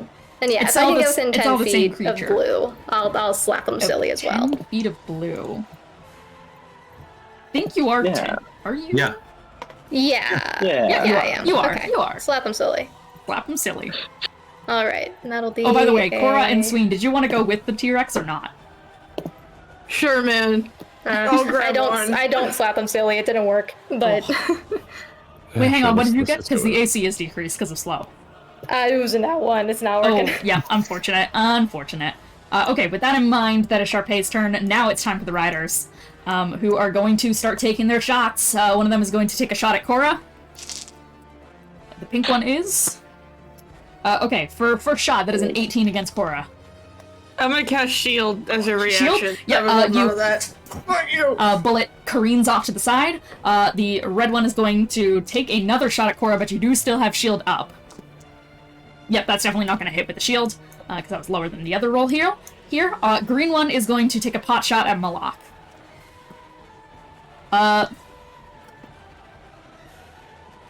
What's number? 17? 17. Does not hit. Does not hit. Okay, yep. 3 shots go off. None hit. Are any of them going to reposition? This one is going to 5, 10, 15, 20, 25, 30. And this one is going to stay there. This one is going to 5, 10, 15, 20. Okay. Yep, so they're just going to around the place. Gideon, your turn. I heard a goddamn it. Well, you reposition. That guy's far as fuck enough, so now I gotta change my positioning. Ooh. How far am I from Charpay? You are... Let me get the measuring tape here. You are 20 feet away from Charpay. What if I want to be like right under her in the middle? Under her in the middle. Let me check that out in just a Like second. under the middle of her. Like that's just another 5 feet, right? So, like right there? Yeah. Yeah, that's 25 feet. Wait, 5, 10, 15. And how far am I from the green? From the green. The green From guy? here, The green you are Nuckelavee. 35 feet away. Okay, move me 1 down then. Okay, 1 down. And then how far am I from pink? You are 30 feet away from that one. You are 25 feet away from that one. Cool. Yeah, that guy's too far anyways. Yeah. I'm gonna steal 1 strike all these guys. Oh, fuck Specifically, 2 Nuckelavees. Or 2 riders? Red and blue. Yeah, the 2 riders, red and blue hellhounds, and then also the Nuckelavee. Perfect. Let's run it. So I gotta roll all these. So let's do green first. What's my spell attack mod? I assume a 30 hits. 30 hits. 30 hits. 30 hits any of these fuckers here. Okay, so that means green takes 18 force damage. 18 force damage. Yeah. That's also pretty high. That's like a 27. 27 on... yeah, that hits. Pink. think. Yeah. He takes 29. 29. This one is absolutely shredded. As he starts to ride up this kind of like black rock in the corner, Gideon, you slide underneath Charpay's tail and are going to like reach your hand out, and towards him comes this like steel wind strike. It kind of takes the form of like the arcing blade of Azur appearing behind him and sticks into his wheel, and he goes absolutely careening off this cliff. And all right, well, I still got more guys I got to take care of. yeah, exactly. Oh, does an 18 hit that hit both hellhounds? 18 hits both hellhounds. Okay, so one of them takes that math can't be right. Well, one of the hellhounds takes 43 fucking damage. Another one takes 38. I guess I've been low rolling this whole time. And then I get advantage on the Nuckelavee. They're dead as fuck. Yeah, so Gideon, you do that one, you send that rider just careening off a cliff into the distance where it falls into a moat and it immediately explodes off in the distance. There's a plume of smoke that adds to the overall haziness of the scene. You then take that strike, spin it around. Azur's blade once again goes from behind these two hellhounds, pierces into the back of their neck, out through the mouth of one of them, and then goes to the other and splits it in two. Yeah, I got, and then, I'm guessing a 29 hits the Nuckelavee. It does. He takes 42 force damage. Woo! Yep, no, it's a fair bit of damage done to it. On the ground with you guys. And then also at the end of Steel Wind Strike, I get to teleport within 5 feet of one of the guys I killed. I'm gonna do it with the pink Hell Rider. So around here? Yeah. Yeah. You want right here, up here, like anywhere within this little box here? Do you want to go like specifically position it? Put me like one to the left. This so, one? Like diagonally left, yeah. Gotcha. Yeah. Perfect. Okay, that's your turn, Gideon. You, after taking out 3 of them, and that is your turn, Gideon. Orange is dead. Just checking the state of the battlefield right here. So it's Moloch's turn. Okay, yay. Yeah, I think I am just going to, as we're sort of doing cleanup now, I'm gonna toll the dead. Can I get a wisdom saving throw from the Nuckelavee? You can. It's really good. Proved it's good at wisdom. That is a 25. Far. 25. Okay. That's fine. I'm just not gonna do anything with my turn then. Wait, does anybody need repositioning? I think I'm good. All good? Okay, yeah, then I'm just gonna stay still. End turn. Okay. End turn. Nuckelavee is gonna use half of its movement speed to get up from prone. And is going to, half of its movement. Wisdom save. Yeah. Start of its turn, wisdom save? Yes. Okay, yep. 25. 6 radiant damage. 6 radiant damage, understood. The Nuckelavee is going to... Your movement speed is still halved here. Yeah. Nuckelavee is going to take its spike, is going to raise it up into the air, slam it down. A burst of red energy is going to ripple out like waves, and you start to see it kind of like swirling up the guns of the 2 riders, which are starting to flare up with this kind of glowing sensation in them. That is its that is its bonus action. As for action,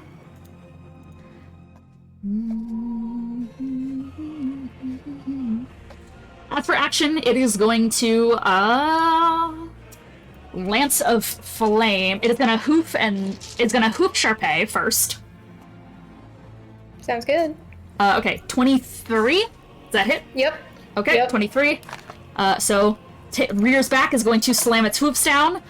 So with that, you are going to take 13 points of bludgeoning damage plus 7 fire. 13 plus 7. Yep. So that was 20 total? That is 20. Okay. So it rears back, slams down, and then is going to take its big old pike and is going to double hit you on that. Alright. Okay, first one is 25. Yep. Okay, 25 hits. This one I believe is going to knock you out of wild shape, because that is most 11 likely. piercing I'm plus... Yeah, 11 piercing plus 16 I've got fire. 10 hit points. Yeah, 27. How far is Charpay from me? Charpay is 20 feet away. Fuck it. I'm gonna use my reaction. Would 20 extra HP keep you from dropping out of wild shape? I think it would just barely. Because 27 is the next hit coming in. Yeah. Yeah, it would put me to 30 HP, so yeah, it would, just barely. Okay. Yeah. So I'll use my reaction to use projected ward. Projected Thank ward? you. And it is going so to do. 20 of that damage doesn't go through to you. Then it is going to turn its final attack towards Moloch. Actually, wait, I've been casting spells a bunch today, so it's actually 25 damage you can negate. Okay, awesome. 25 negated out of the. Yep. So you are still So doing like 8. relatively well. Hooray. It Thank bounces you. off the ward. Is going to spin it around for its last lance attack. Is going to slam it down on Moloch. That is a natural 20. Oh. Harps. Yep. Fair enough. Okay. That is a 25. Does not hit. Oh yeah. Fair I'm enough. telling the truth here. With my I active didn't instinct, think my you were AC is lying. 26. Amazing. That's I astounding. was like, damn, I forgot about that. Okay. Yay, teamwork. Yippee! Alright, well, if that is the case, then that is the Nuckelavee's turn. Which means it's time for Korah. Witch Bolt. Activate. Which Hi. bolt? Hi. Come on, I'm feeling those doubles.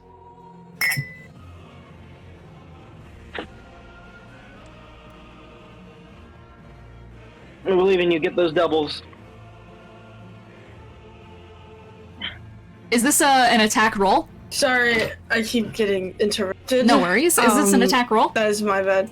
It is an attack roll. It's Witch Bolt. Okay, I am going to reaction Haruman's escape. So this Nuckelavee is going What the to hell? fully vanish. And the only person who can, well, actually, Still smited, isn't it? Yeah, I can't go invisible. oh yeah, it can't go invisible. It can still teleport That's true. and make illusory copies. So you're I just have not another landed guy. a single hit this entire time. What is happening? Yeah. So we're gonna do that. Yeah, so I'll just get rid of the spell slot and then no roll to hit? It's No just roll. illusory. No roll to hit because it is just illusory. Goes right Yeah. through.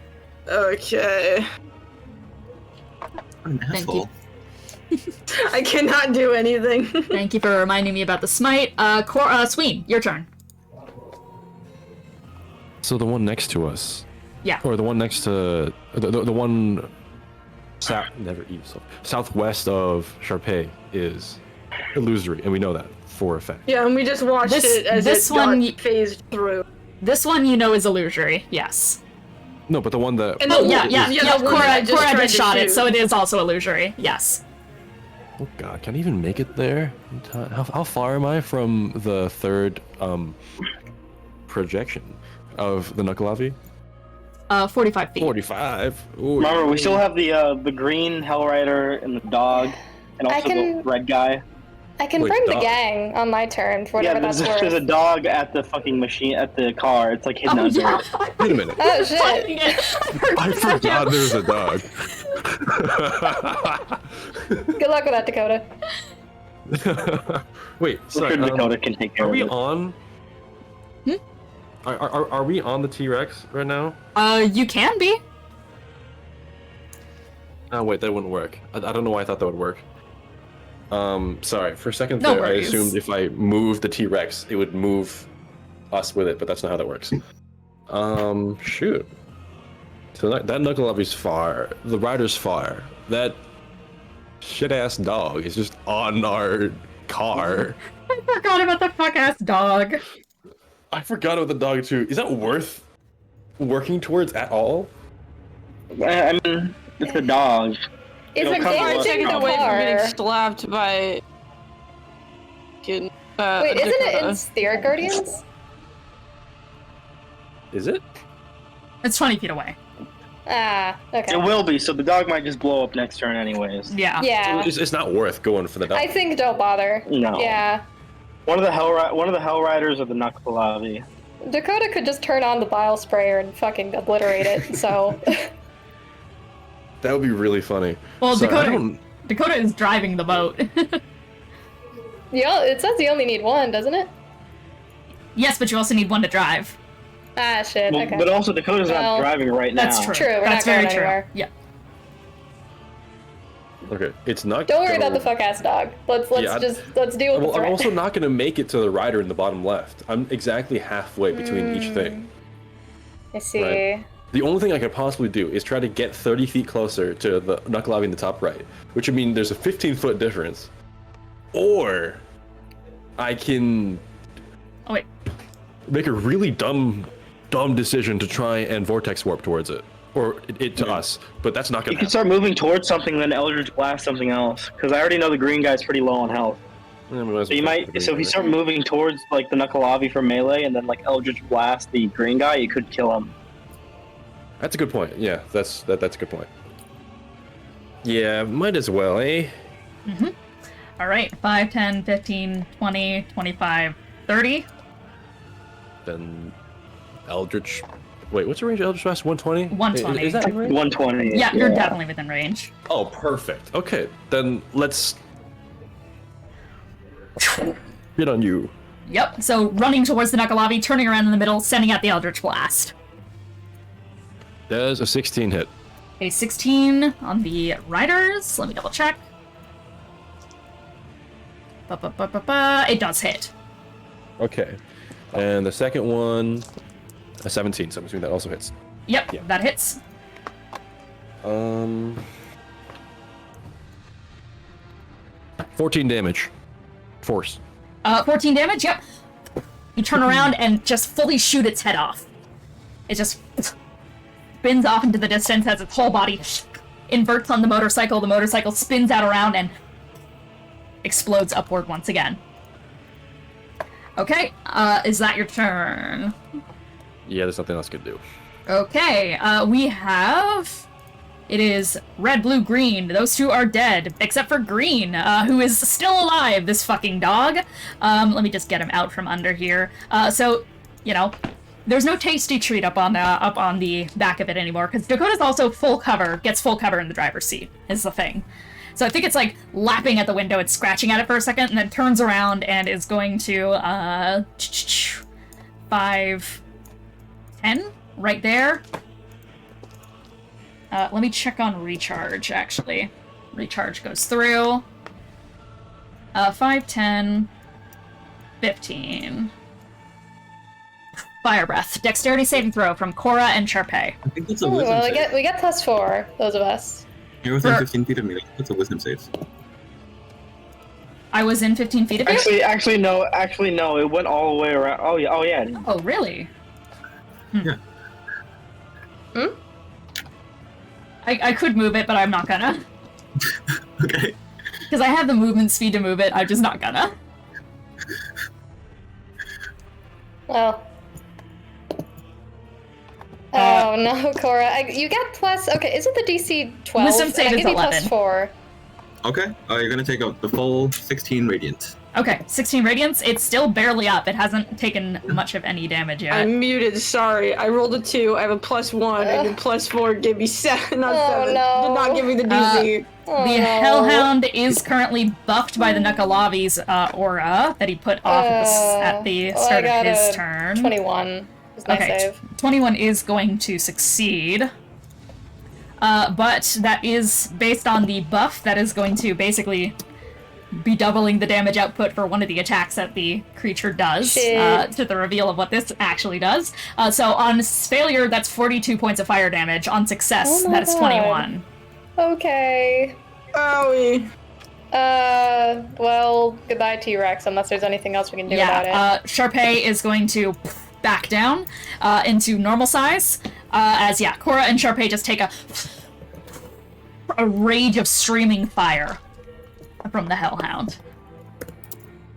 Okay, that is going to be this Hellhound's turn. Charpay, it is yours. You have been knocked out of your T-Rex. Well, shit. Bless you. Okay. Golly, what do I do now?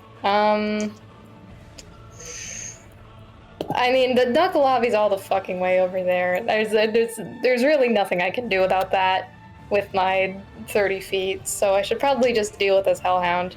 When in doubt, hit it. Okay. Oh, wait a minute. The bile sprayer is... What's the range? Was it 90 feet?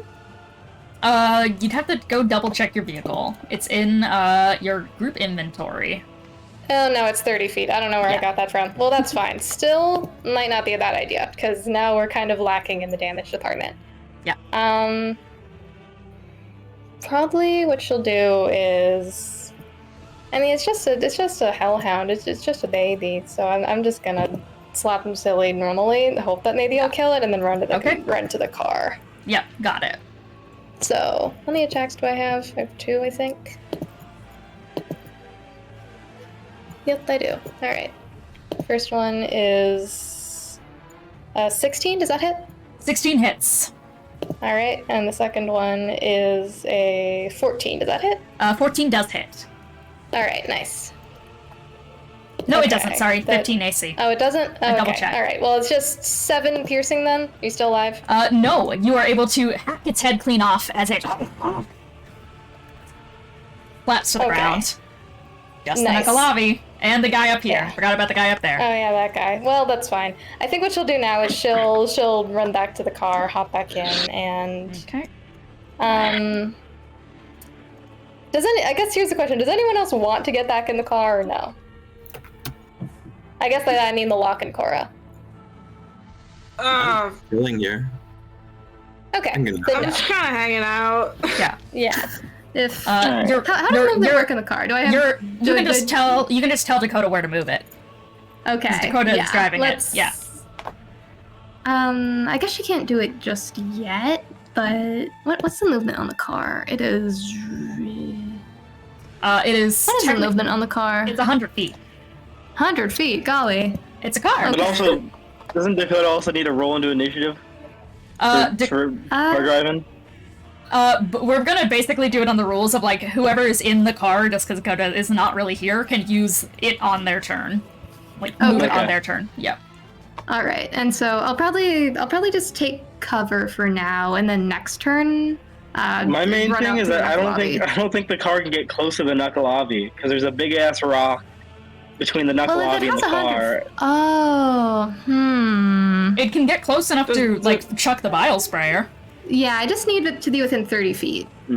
because if it parks behind here, it gets within 30 feet exactly.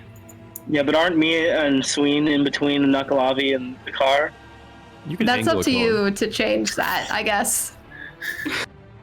All right. I'm not gonna do it yet. We'll see in a second. You have one turn. Next turn, we'll see if it's appropriate to jump the car and run over the Nuckelavee. Otherwise, 30-foot bile spray. Yep. That'll be my turn for now. Just taking Okay. cover in there. Okay, taking cover in there. All right, it is time for the riders. The riders are also amped up from the Nuckelavee power surge. So the final rider up here is going to take a shot at Gideon.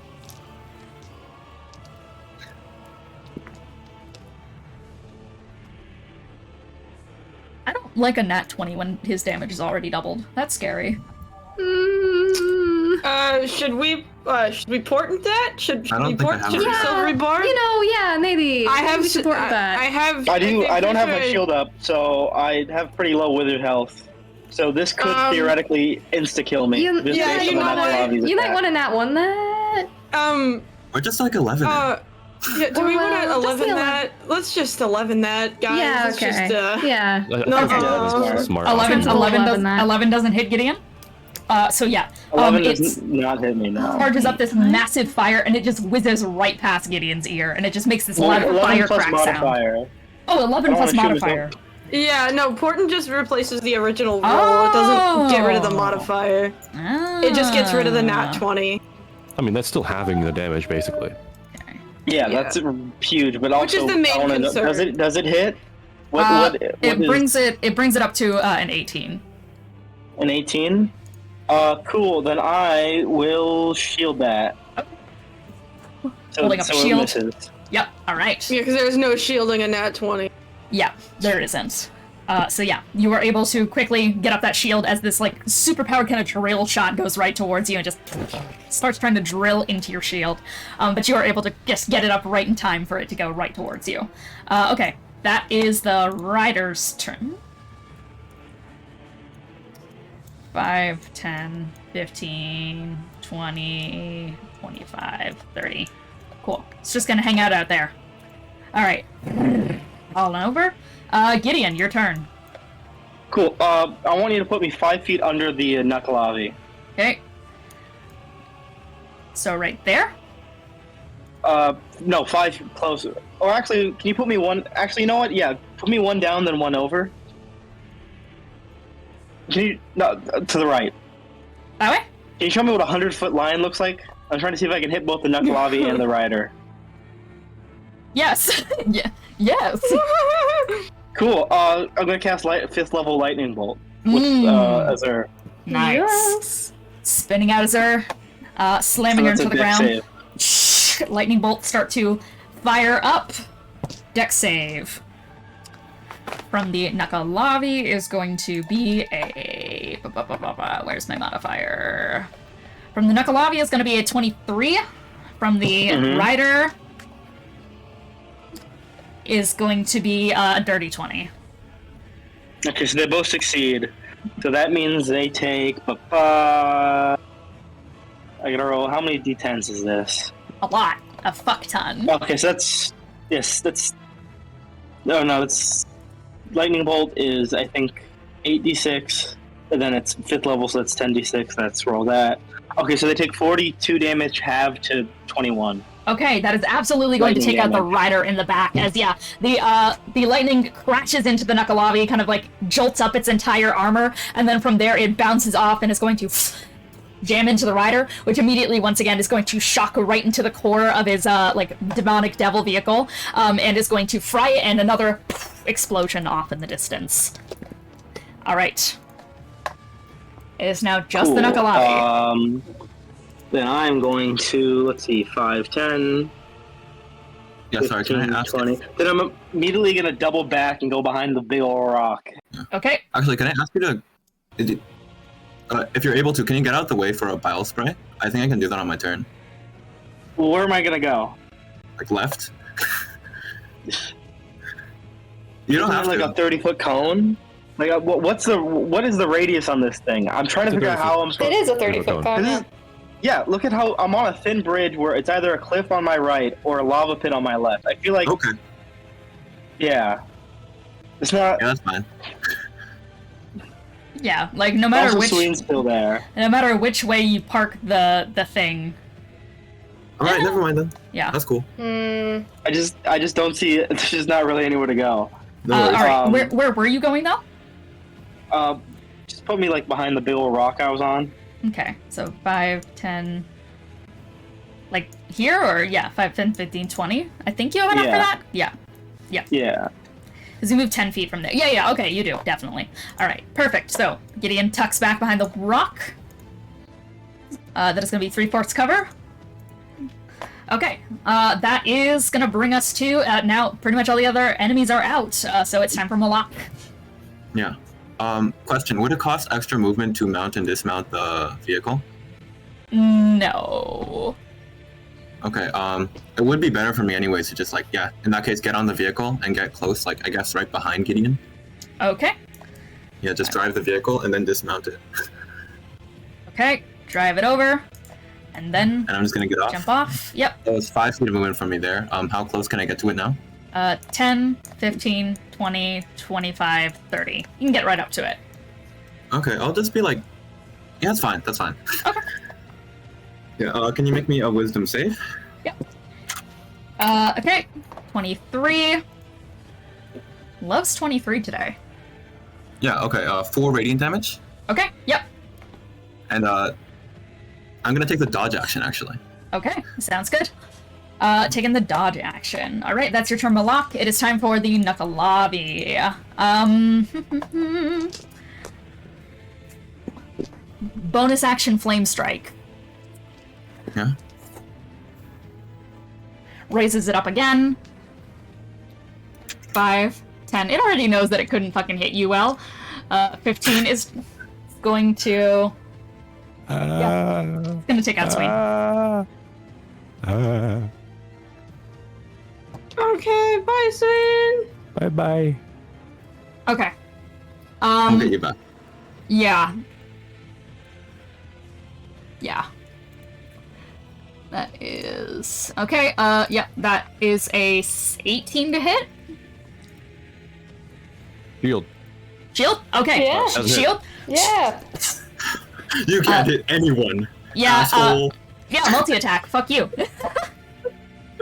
Ah. You do get that +5 AC. Hopefully it makes a difference. Mm-hmm. Multi-attack. 26. That may or not hit me. Yeah, that hits me. Yeah, okay. Is it within range for fucking barbs? I think my reaction is still up. I still have that. Yeah, 60 feet. You got it. Yeah, 60 feet. Okay, fucking barbs. 24. Oh, that still hits. God damn it! Wait, you did important, didn't you? We do the not It's one. not Just worth use it. reaction. So Just use valuable. reaction. Yeah, it's reaction. Never mind, sorry. Yeah. my bad. Yeah. Oh, no yeah, worries. right. Okay, that is 11. Important doesn't really specify if it's a reaction or not, which is really confusing. It It's definitely not. is. It's not. But also, you have to do it before the roll Yeah. is made. Before the Oh. roll is the big I thing. think. Yeah, you do. Or- Yeah. That is 88 points of fire damage. Oh my god. Well, he's within 30 feet of me, right, Sween? Dean? Did you say something? Yes. Yeah. Rebuke the violent wisdom save. Okay. Oh, wait. Wisdom save 27. Okay, that succeeds. Fuck. That'll be then 44 radiant. What? Ethan? Never mind. Okay. Okay. Well, Okay. 44 radiant damage. Half of what you just 4d4? did. Oh, 44. ooh, 44, half of what I Rebuke the just Violent is did. great here. Yeah, I love Rebuke the Violent. Fuck yeah. Yeah, another big slash. This time you indeed do see as it just kind of stumbles onto its leg once again, kind of like slowly losing its posture. But it's still up. Oh yeah, sorry. Can you make a wisdom save again? Yeah. You just started your turn here. I forgot. Okay. Yep, that is a 22. Okay. I have one 7 radiant. I have one more attack here, so I'm gonna hoof onto Moloch in an attempt to hit Go it. for it. The very least. 27. Disadvantage, I'm dodging. Okay. Okay, that was a higher roll, 27. 27. Okay, that does hit. Okay, yep.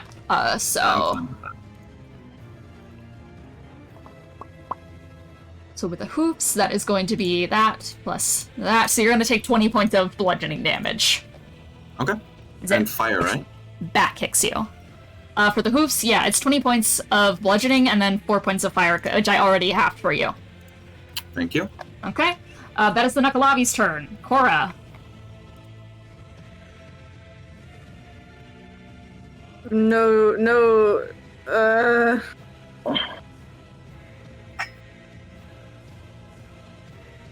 Banishment wouldn't work because it's got high ass fucking wisdom. Banishment is charisma. Oh wait, no, it's wisdom. No, Yeah. wait, it's not the banishment. It's It's charisma, isn't it? It's charisma. Yeah, it is charisma. It's charisma. But the question is, what would management accomplish here? Like, it Yeah, falls for that's the time, thing. and Like, it's back up. already in hell. I think damage might be good here. I mean, I guess banishment would let us reposition if it works, but also damage might just be better here. Yeah. Well, see, I the think- problem is that the last time I tried to hit him with a ranged spell attack, he just disappeared. I'll say the thing he did was a once per day ordeal. I'll give he you just that. hates me. You can try again. Don't you still have your gun out? I do. It's just been kind of action. sitting here because I haven't been able to like hit anything with it. I can try. It's not Force Ballista is not that much compared to like what I can do with spells. Still a So free Force bonus. is also a bonus action. Say that, yeah. It's a. I'm pretty sure it's a bonus action. So Yeah. It is, yes. I also fire through, like I do my spells through my Force Ballista, because it is the arcane firearm. Mhm. So let's see. I could just do a classic magic missile and Force Ballista combo and just kind of pelt it with bullets.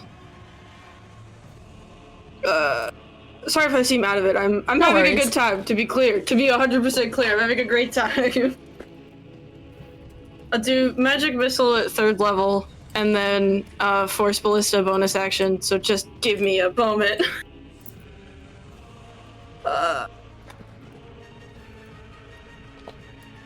Three. That's 6 darts, I believe. 6 darts, yeah. Yeah. Let me roll to hit. Jesus, all the dogs are barking right at this moment. The hellhounds are coming back. The hellhounds are on their way.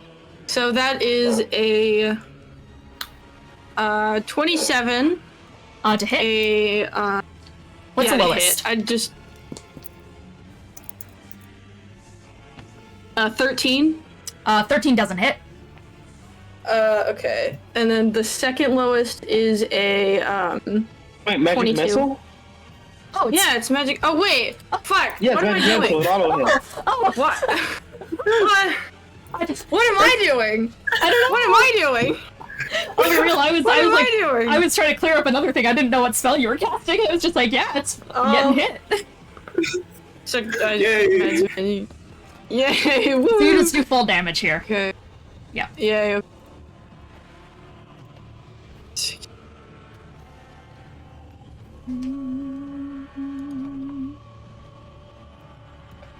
Damn, Sween was really close to the overkill. Like, insta-kill. That was so close. That was so You're close. still at risk, though, if you take extra additional hits while you're downed. That does give you instant death saves. We're all really close. Yeah. Like the fact that we're really lucky that the crit flame strike hit Charpay because it would have insta-killed anyone else. Yeah. Okay, so I the did my magic job on that missile. one. The magic missile is 69 force damage. 69 force damage? How do you want to do this, Korah? Let's go. Oh fuck! I don't know. He's been out of it the whole time. He hasn't been able to land a single shot. He's like had like a magical self-esteem bust. So he probably just doesn't even think this is gonna do anything. But Sween is on the ground and like almost dead. So he just kind of like tosses his hands forward as dramatically as possible and just like casts magic missile. Yeah, okay, so you... How does magic missile do so much damage? What? That's crazy. My attack bonus. You don't add your attack bonus to magic missile. Don't? Okay, well then never mind. Then that is a 26. Oh, we're still in it. Sorry about that. False alarm, guys. No, you're fine. I was like, You're that's a fine. lot of damage on magic missile. I've just remembered, yeah. I'm shocked I really didn't out of it question today. that. Me too, it's okay. We're both there. Okay, well... I still have the force ballista. Still, yeah, you can do the force ballista hit. That's a nat 20. Woo! Okay.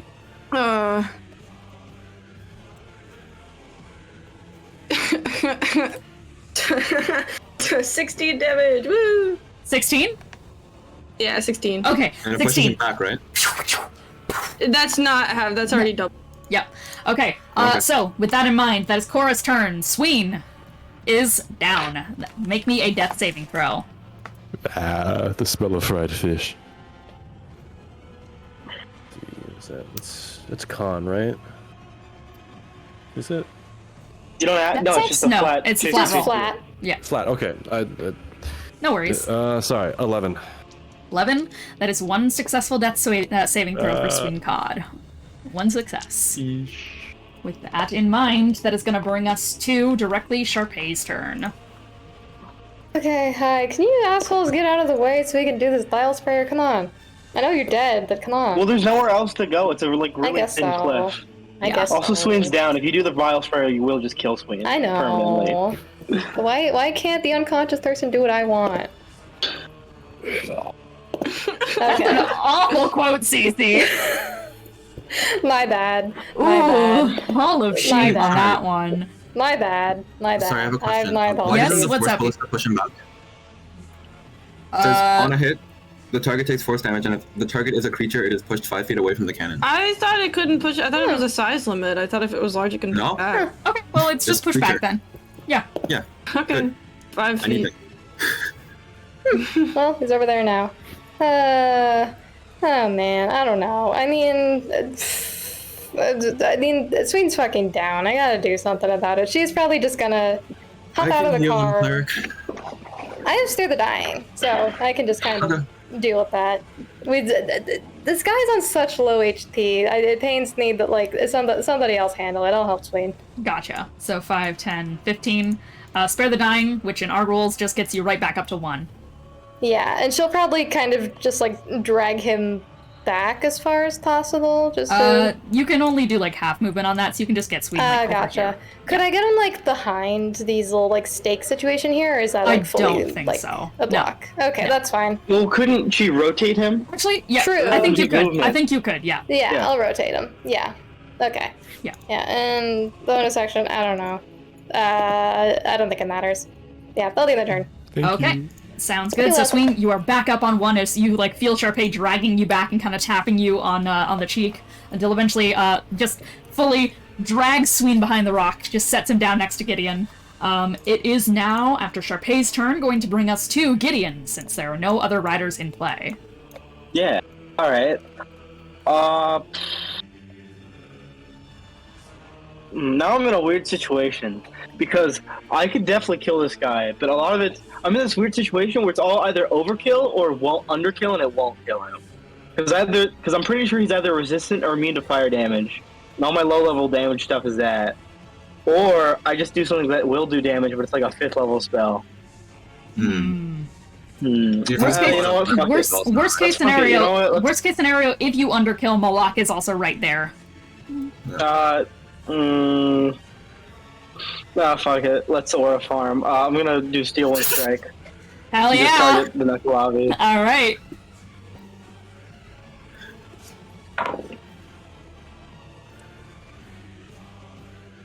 Alright, let's see. That is a 23. No, wait. 26. 26 hits. Alright, roll 6d10.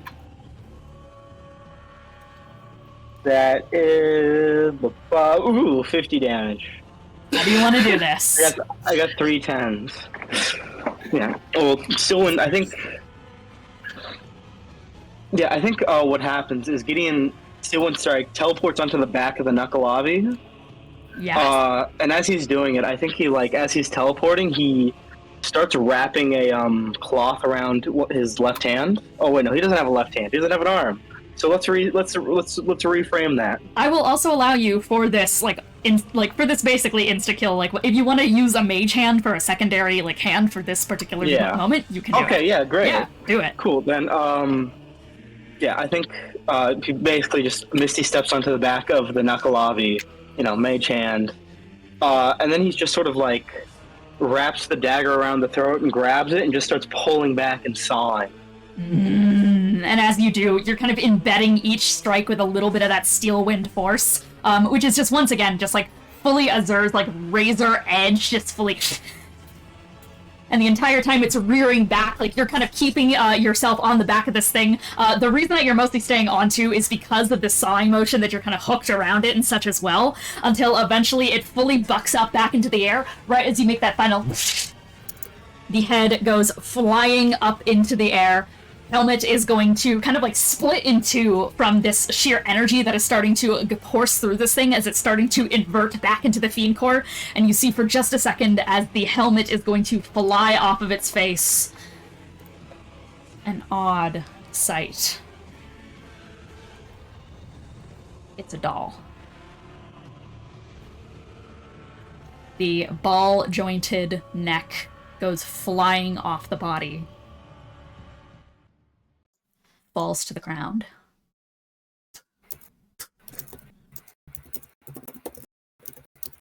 For a second, the headless corpse stumbles with you still on the back. To the ground.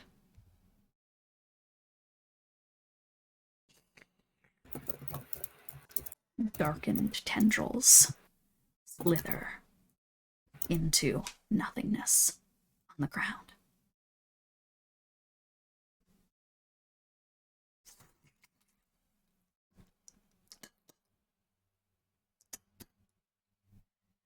The lance clatters, and next to it, a fiend core of a small beating horseshoe erupted in flames. We are out of initiative.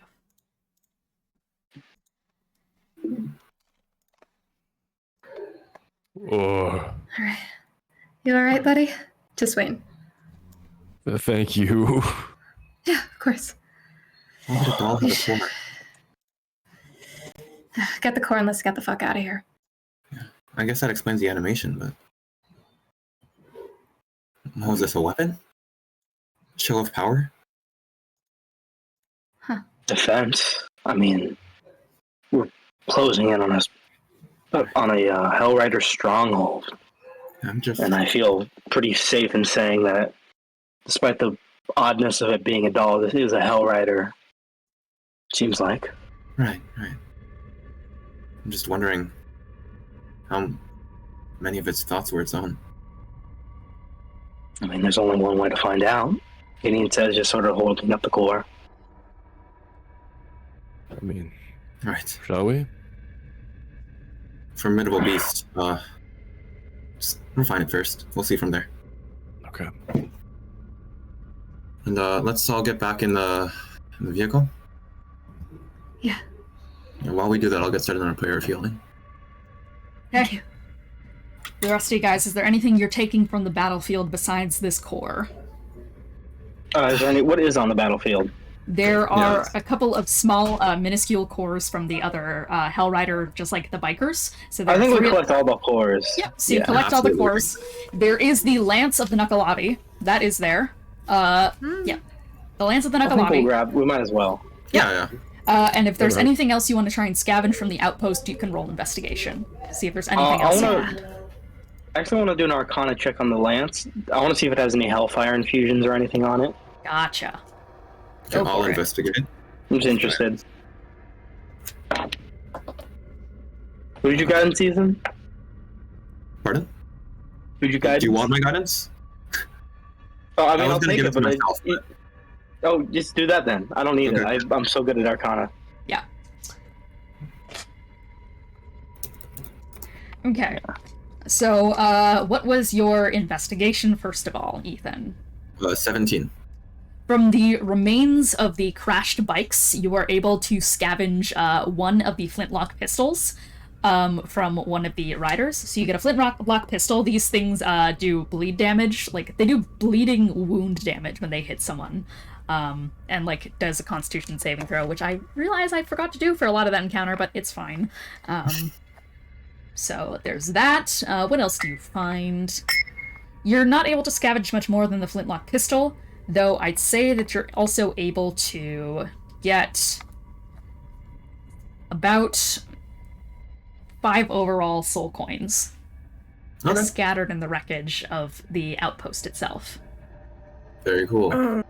Can I investigate specifically looking for any like orders or missives or like notes that would have been left on the person, like from like superiors? Yeah, go for it. Yay! That is a 22 investigation. You get the sense from the 22 that physical notes is not a common thing here. It likely would have been done through some kind of like wire, i.e. telepathy link, like long distance telepathy link. But we still got the core, so if we eat those, we can get the memories. Yes. Okay. The rest of you guys taking stock of the scene and kind of grabbing your stuff and getting aboard. Gideon, you head over to the Lance of the Nuckelavee. Kind of reach down. It's very heavy. I'd imagine you have to use that mage hand as well to like steady yourself as you lift it up and take a look at it. As you start to scan over the runes embedded on it, just trying to look for any hints of hellfire. You see a tiny spark of it inside.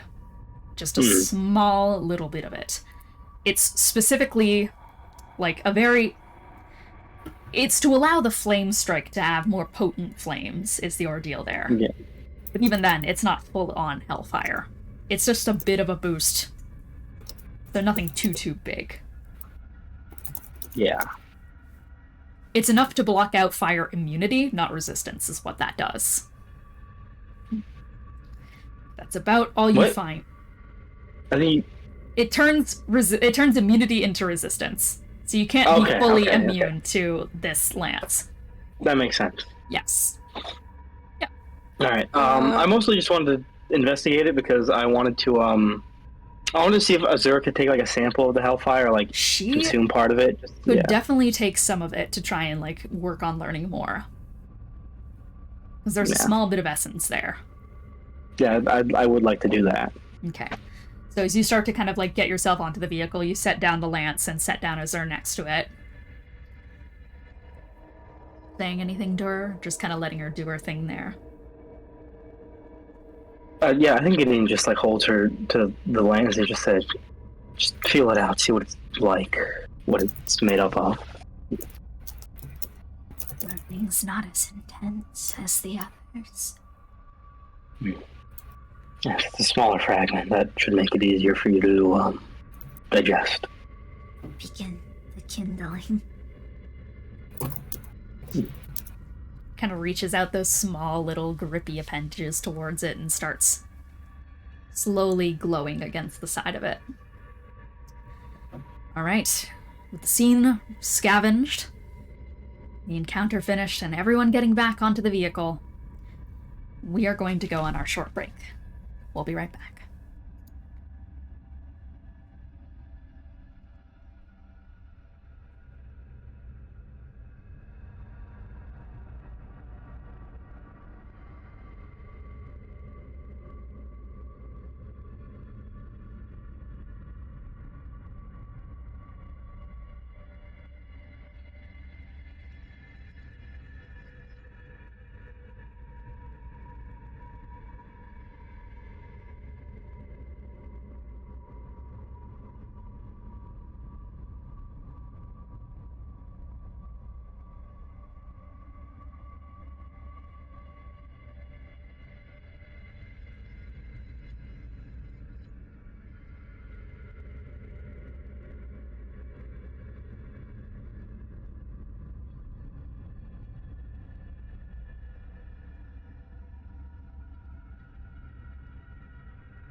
He's risen.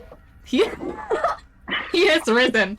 Hello, everyone, and welcome back. Where we last left off, the party had just defeated the Nuckelavee, have raided the rest of the battlefield, and were on their way towards the Crimson Citadel. Or, what? The Bloodied Citadel. Why am I calling it that? Anyways. With everyone in tow. With everyone in tow. The chains cascade inwards, swaying lowly yet taut in the red winds. You see it emerging deeper from the fog. That massive red and gold thing in the distance. The mountain of a citadel.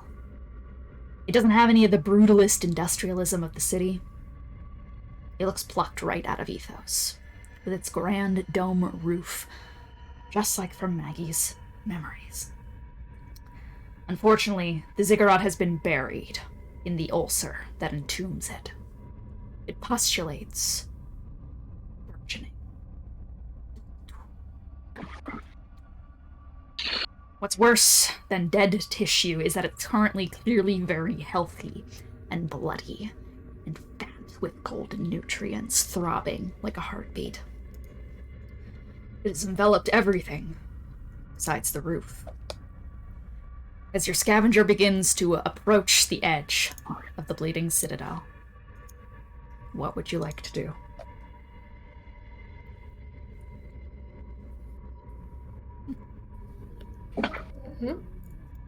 Does it seem like there's anybody like in front to greet us?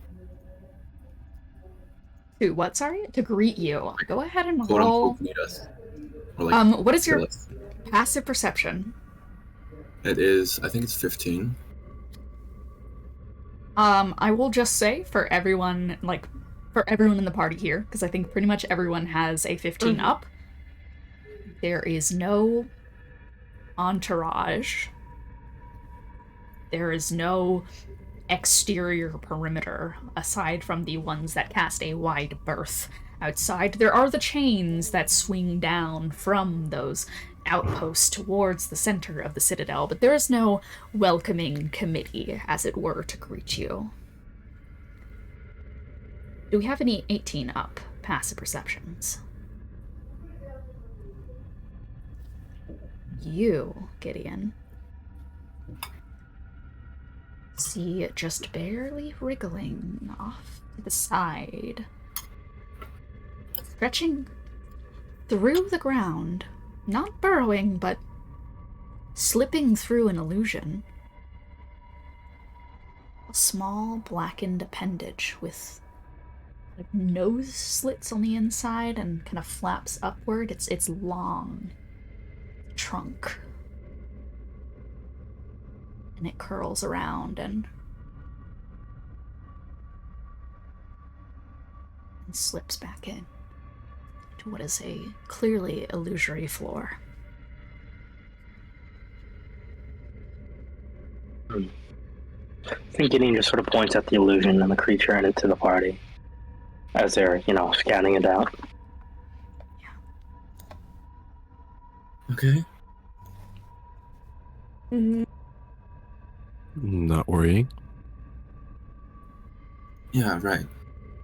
It definitely doesn't make me comfortable how little they seem to care that we're here now. Yeah. I imagine anything that needs to be worried about is on the inside, so I guess we should prep outside while we can and then move in. Yeah. Maybe we should have some of these cores before we go in. I was just thinking that, yeah. Let's do that. Right. All right. I think I'm gonna give the Nuckelavee core to Sween to prep, and he can eat it if he wants. Gotcha. I think he deserves it. Yeah. Being stabbed, and slammed, and burned, and piped. It's also a pretty good ability for Sween. Gideon, if you want to describe it as well, because you have the description and such, you can tell Sween about it. Yeah. No, Sween can roll the dice. Gotcha. No, I'm kidding. No, basically, it gives you Haruman's escape, the thing that Nuckelavee did. Where he teleports and it turns you teleport, then turn invisible, and you remain invisible until the start of your next turn, or until you attack, deal damage, or force a creature to make a saving throw. till the end of your next turn. Quick clarification. Yeah. Yeah. Well, I said that at the beginning. Oh, gotcha. Yeah. Yeah. So DC's 22, so you're gonna want to cook that up because it's unrefined. Yeah. So you take the Okay. horseshoe, you can go ahead and refine it, do your performance roll. Guidance. Give advantage. Guidance is. Oh, you give me advantage. And plus Yeah, one, I'm helping right? you. Help action. Oh, perfect. Okay. Actually, that's just for saving throws. Mm-hmm. Oh, never mind. Sorry, I thought this was a Oh, saving But it's throw. still really important for when we're actually eating it. You're right. My bad. Yeah. Okay, that is 22. Wow, okay, yep, that is going to reduce it by -6, so it is now a 16. Nice. Wonderful. Anyone else want some of this horse meat? I think you can enjoy it on your own. Besides, I think you would benefit the most by having the ability to yourself. Don't want to weaken it or anything. Alrighty. So do tell us any memories you scrounged from him. Sounds good. With a 16, go ahead and make your charisma check. Saving throw. While we're all eating cores, I think I'm going to eat the kintsugi core I've had for a while. Gotcha. Yeah, +4 upon you. Yeah, very important. Thank you. So that's DC 15, so I'll do mine. Mhm. There are also the 3 additional cores from the shooters. Okay. Right. Yeah. 26. 26. Gotcha. Okay. With a 26, that definitely exceeds it, so you get the extra ability from exceeding it from an overwhelming amount, over 5. Oh. So with that,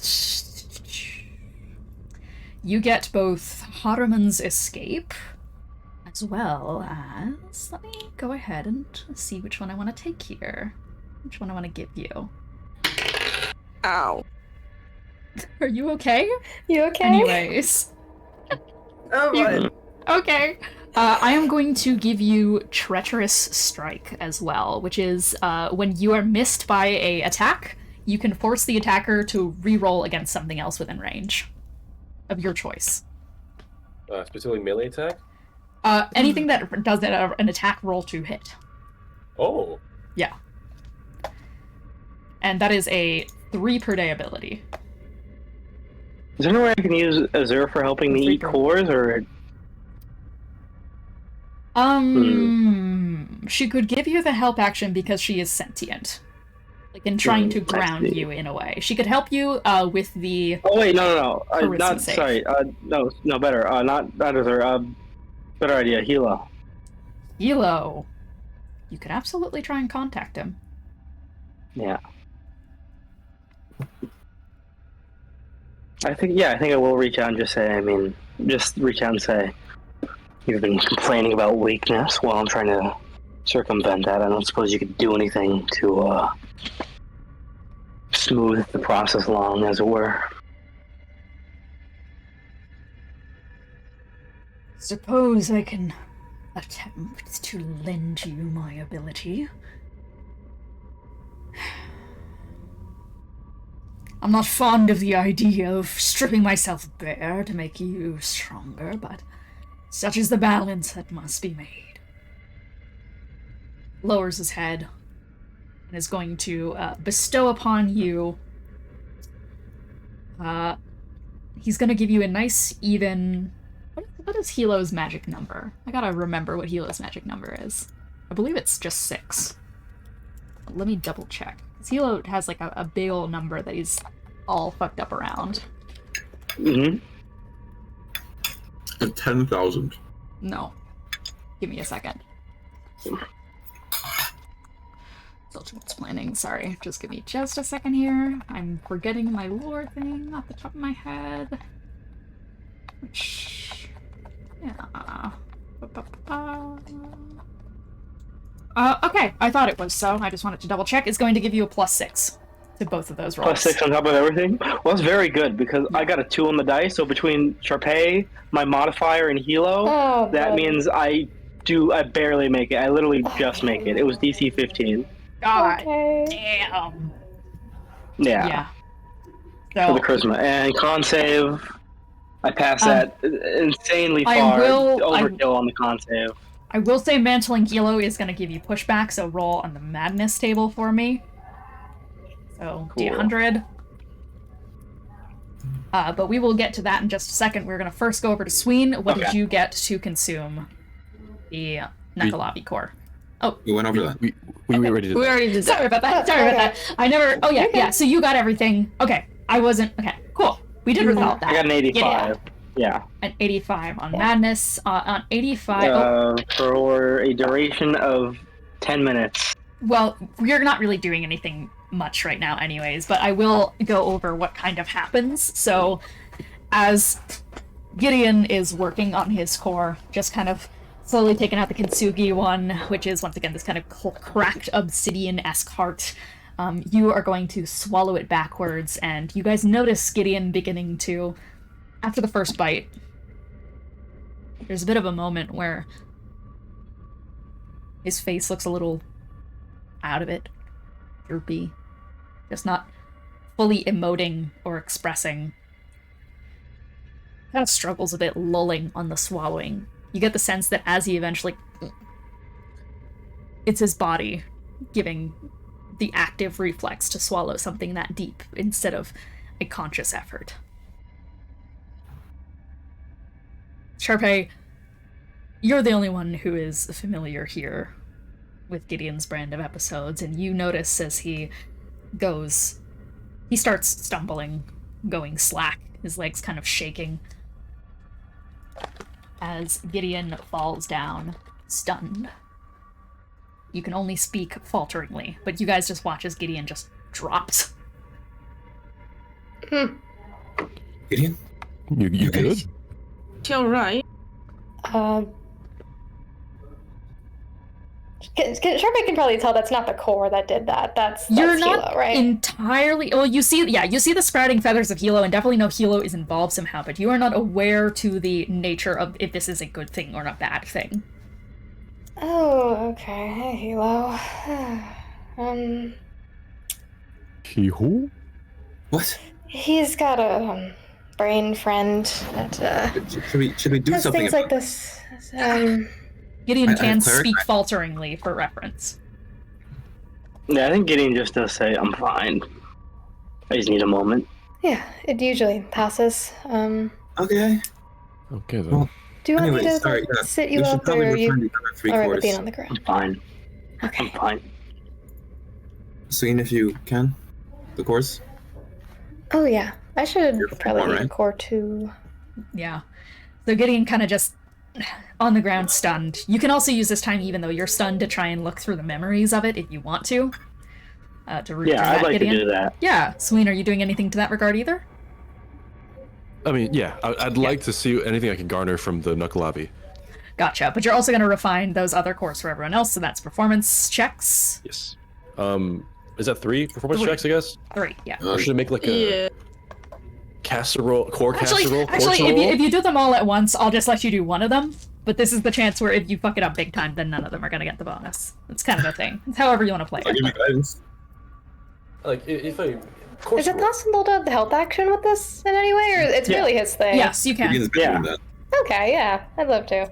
Yeah, Charpay, you could just kind of like lead Gideon to the ground and let him kind of lay there against the side of the scavenger and such, as everyone kind of fusses for a second, but the second he kind of gets over that he's fine, I think it's an interesting ordeal, because in previous times where Gideon has had these moments, he's kind of been coddled, surrounded in a way, so it's kind of just this very fiendish ordeal of everyone just fully going, oh, okay, and just turning back to what they were doing. Which I don't even think is a bad thing necessarily for Gideon. He is indeed seemingly fine. Just Probably just a dealing mortal with the thing. consequences. Yeah. Okay. So what was that? For the casserole ordeal. 23. 23. With the 23, yes, you are able to reduce them all by -6. Once again. Where were these numbers when I had that deck save? Also, to just say, this is a really funny one, because these were kind of just jobbers. that means that their starting core thing was 10. So it is now a 4 on the save. Okay. Okay. They're really tasty. We have 3 of them. Do we want to split this? Because between us, B, and Dakota, that's 6 of us, right? Yeah, I have a for real. We don't have to core split that it with I'm every single eating, person. We could just so- split it with the people currently here. Yeah. Also, Gideon's I mean, already a level above you guys, so. Right. Yeah, and Sween just ate the Nuckelavee. Yeah, feel good. I have we a for can- real core. 1 for each? Mhm. One for each So, time? yeah, I mean, we could save one for Dakota when he gets back. Yeah. Because I have a for real core that I should be eating. Yeah, Okay. okay. Got it. So, if everyone wants to make a roll for that, whoever's eating what, go ahead and do your saving throw, Charisma for fiends. Yeah, that's Charisma true. and Constitution for mortals. Oh no. Moloch, the DC is 4. I'm giving you a +4. This can't be that hard. No, I definitely passed. I'm just saying I rolled a 2 on the die. Oh my god. Okay. God. So it's like I it got a definitely passed. 17. Really- What the hell? Damn. I guess that's a 17 without Charpay's bonus. With the Okay. bonus, it's Alright. a 21. Okay. Yeah, so everyone succeeded on that. Pretty basic ordeal for these guys since, once again, they are jobbers. That's 15. It is 10 above. Even though I rolled a 2, I got a 15. Oh yeah, you guys all got 10 up as well. Yay. You all got 10 up, so you get the extra things as well. Okay, you guys get the ability Steadfast, so you cannot be frightened when you see an ally within 30 feet. The rest of it kind of goes to experience. That's just the extra boost you get. Mm-hmm. So, And yeah. we do want to be probing through its memories, right? To like find any information we possibly can about this place. Yeah, you guys can do that as well. Mhm. So, Can for I? everyone... What's up, Korah? Oh, I was just gonna ask, just to clarify something. I Yeah. want to cast Fortune's Favor on either Charpay or Sween, but it's 100 gold pieces. Would that, because you said the conversion rate is 100 to 1 for gold to soul coins? Yeah, it is 100 to Would 1. I be able to You can use- use a soul coin for it. Okay. Yeah. For I don't know who that. If I should cast it on Charpay or Sween, but in all fairness, it does last an hour and it's not concentration. What does it do again? Is it an advantage on something? So when a chosen creature, so like if I pick you, you make an attack roll, an ability check, or saving throw before the spell ends. You dismiss the spell, roll an additional d20, and it's basically advantage. Ah. And then Well, it's not advantage. alternatively, It's like Silvery Barbs, but good. Okay. It's like Yeah. benefiting someone. yeah, and then alternatively, when an attack roll is made against you, you can dismiss the spell to roll a d20. So you roll a d20, and then you pick either the d20 that they rolled or the d20 that you rolled as their attack roll. Gotcha.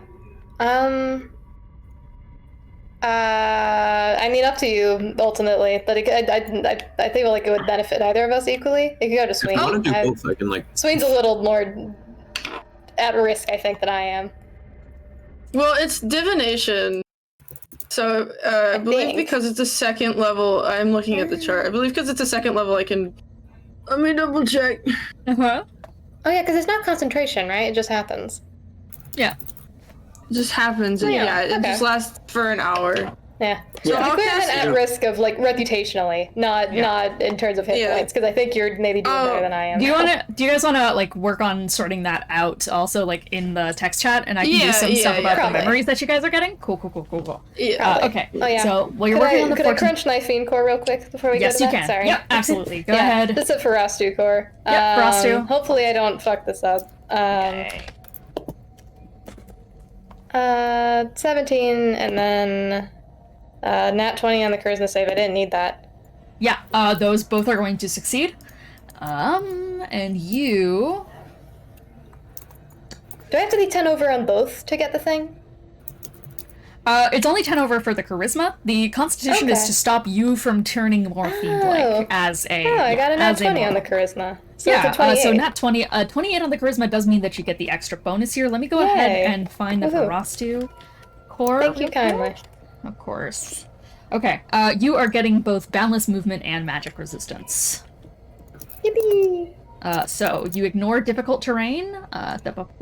Yeah, you ignore difficult terrain. Magical effects cannot reduce your speed. And you can immediately remove the grapple condition from yourself by moving 5 feet. And you also have advantage on saving throws against spells or other magical effects from magic resistance. Excellent, thank you. Yes, let me give that to you. Okay. There you go. So with everyone consuming their cores, anyone who wants to dive deeper into their cores can go ahead and probe inside. You can choose to do history checks, you can choose to do arcana. It depends on like what specific information you are trying to glean from the person. Would Matrol be able to help me? We'll get to you in a second, because you're dealing with the jobbers. We're dealing with the big 3 first.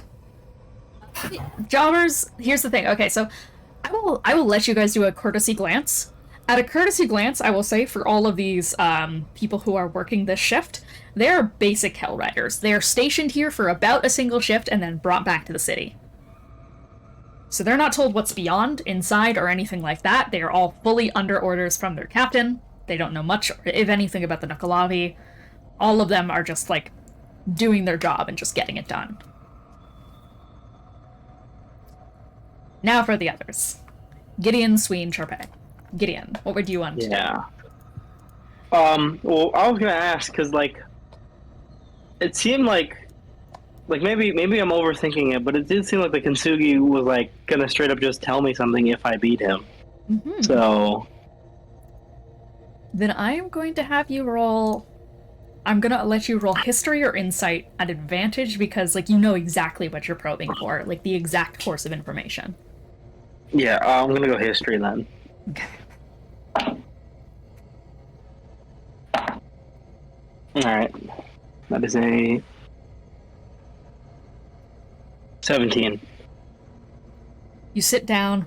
Well, you can't really do much right now, other than think in your own mind, trapped inside your body for just a moment.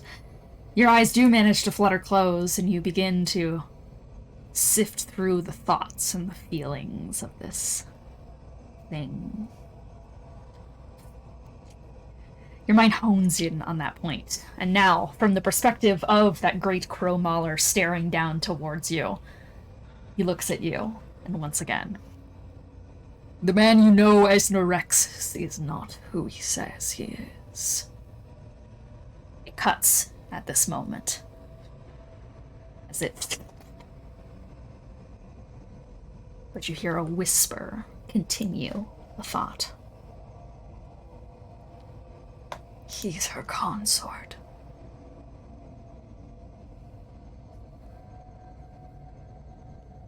Pauses for a second, and an image begins to form in your mind. Slowly leaning and draping over red and gold sheaths, a massive figure the size of a house bends down, takes a heart-tipped red tail, tilts a head up of the crow mauler. You pretty? I have a job for you. Little mister's gone missing.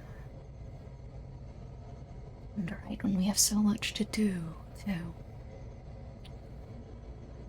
Collect fungi for me. Please. It would be most appreciated. In return, your wish, as always, is mine.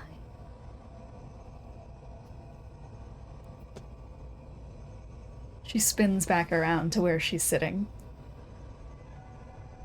And this kind of gold kintsugi stitched together crow nods and kneels before her. Yes, Queen Glacia. Yes.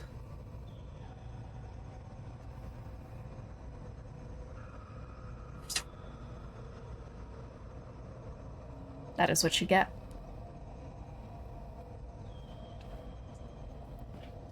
Alright. Alright. Sween, the Nuckelavee.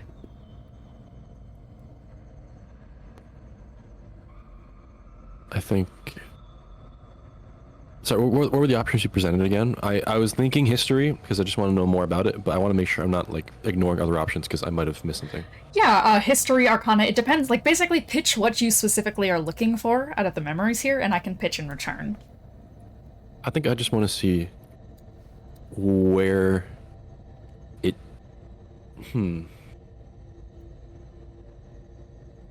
It's really too vague if I just say I want to see its history. I want to see where it came from. I want to see what it is. Why is it here? Why are you a doll? Yeah, Like, go it's a lot ahead. of questions. Why are, like, so just like the what are you the main thing there? Like, Yeah, what, I how think are you here? The what Yeah. are you? Yeah. Okay, cool. Insight.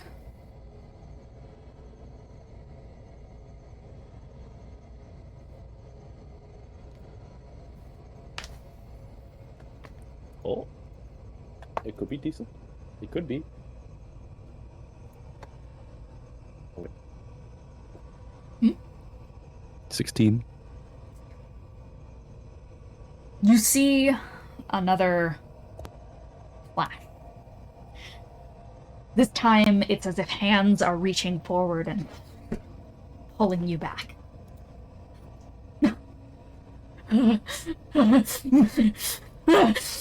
You see bloodied hands reaching forward and crawling through a battlefield. A head turns back into a swamp that has been made from the blood and the pus and the shit water of war in no man's land trenches. Legless, just bloodied, trailing a stream out from the water, reaching out towards a galloping figure that's just slowly reaching towards and lowering down a snoot to...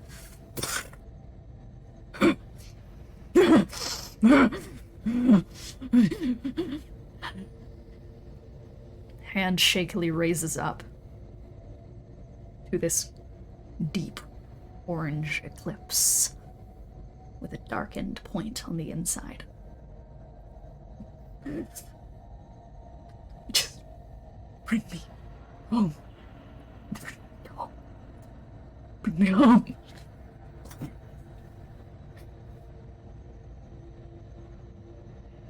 Home? Is that something you consider worth finding? Is that something that means something to you? Footsteps from behind the murky water. The man crawling himself out from the trenches pauses, and his breathing immediately gets more frantic, just as he starts crawling as if he desperately knows that voice. And you feel that knowledge, that sinking sensation deep into your mind that twists into the back of it. A hand grabs onto his back, and with barely any pressure is just going to grip, slide his fingernails inside, and fully paralyze his body. His hand stays still like an anchor point, and the rest of his body shifts around, moving without this, like, it doesn't even move the rest of his body. It's just everything kind of revolves around it as if a new orbit has been created, with a cracking of a body on ball-jointed limbs.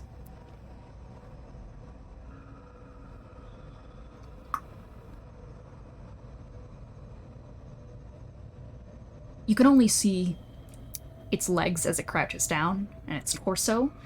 It's very eerily human. Eerily so. But you are also looking at something perversely pure. It's a full tainted menagerie of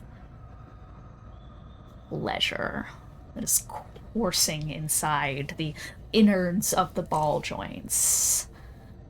It's very detailed in its sculpting, down to the point where you can't help yourself in a way, but not stop yourself. You cannot tug your eyes away from it. It's captivating in a way that makes you ache from the inside. You feel disgusting the way you need it. gets on his knees and kind of, like a cat, stretches forward. Still one arm in your back. Head snaps around. It's not Bylina or any of the other dolls. It's porcelain skin. Is not porcelain at all. It is this dark onyx with equally as distant eyes. Oh. In the place we're going to, I can show you home. I just need you to kiss me. And I can take you there. I can take you. Body scuttles closer. What are you gonna do to us all?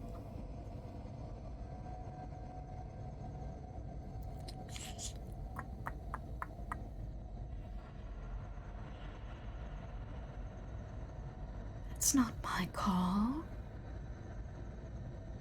Not yet, it is. Oh, but I can let you in on something. I'm going to destroy you. Oh. Not just now, not just in this lifetime, but no matter what. Endlessly. That's what I'm going to do. Oh. But you're a good horsey boy, aren't you? I like you. Join my set. Be my knight. I'll find a queen just right for you. Yes. Oh, yes. You're brilliant.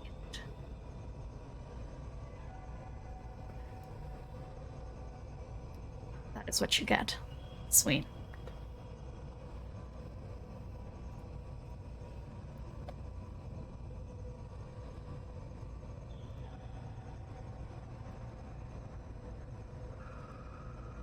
Yeah.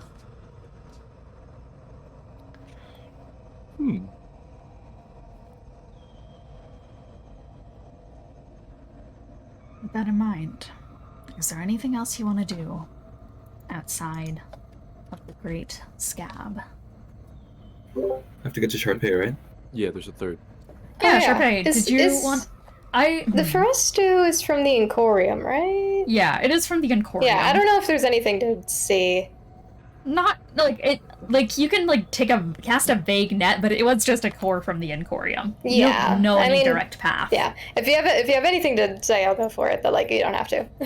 I don't really know if I do on this one. Yeah, then that's fine. Yeah. Don't worry about it. Yeah. Cool, cool. If that's the case, what now? Have we prepared all we could? Yeah, I think Just so. about. We don't Okay. really have any dreams of going in there stealthily, do we? They know we're here. Yeah. So, I mean, maybe it's worth going through that illusion over there. At the very Yeah. least, it's the only non-locked entrance, I assume. Yeah, absolutely. All right. Let's do So, this. there is something in there. I feel I'd be remiss if I didn't mention that. Oh, okay, last time we inquired about illusion, we got attacked by a great book creature. Yeah. Though I suppose we'd be attacked by it anyways. Yeah. Yeah. Right.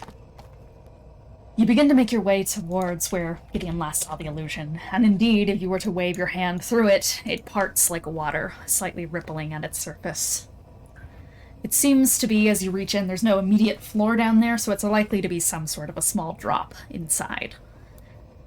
If anyone wants to particularly lead to be cautious, they can. If not, you can all drop in. I can take front if nobody objects. Sure. Okay. Okay. Go for it.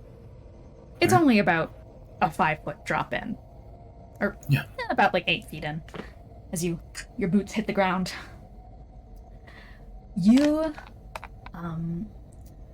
you see, like, it's basically a gash, is the best way I can describe it. The way the walls are raw. It's been tunneled into this place, seemingly carved from blade.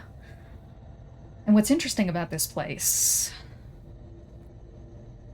is that there are skeletal remains in here.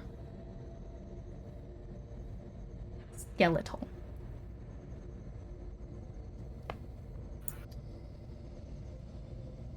Do we know what skeletons are, actually? You have no clue. You know the basis of skulls, actually, but, like, not the origins and, like, what their implications are. Okay, yeah, then I'm definitely gonna be like, what's that? do you mortals know what that is? Yes, it's a skeleton. Sort of what we have on the inside. I guess. Okay, so when we die, we have aliens? cores, and when you die, you have skeletons. Yeah, Can you eat basically. it? Can you eat skeletons? I mean, some people use them for stew, but generally it's too hard. Can I Okay, well, why are they take in the hell? bones? Yeah, whoa, talking over what? Oh. Korah Can I first. take the bones? You can, they are, like, I can elaborate more on them if you want. Yes, please. Love that, yeah. Okay. Because they are within kind of old, withered attire, it's been corroded over time. You recall the memories of Mad Maggie and what Zariel had worn in the war. The dark kind of gray, purple trimmed in silver and opalescent blue like the night sky.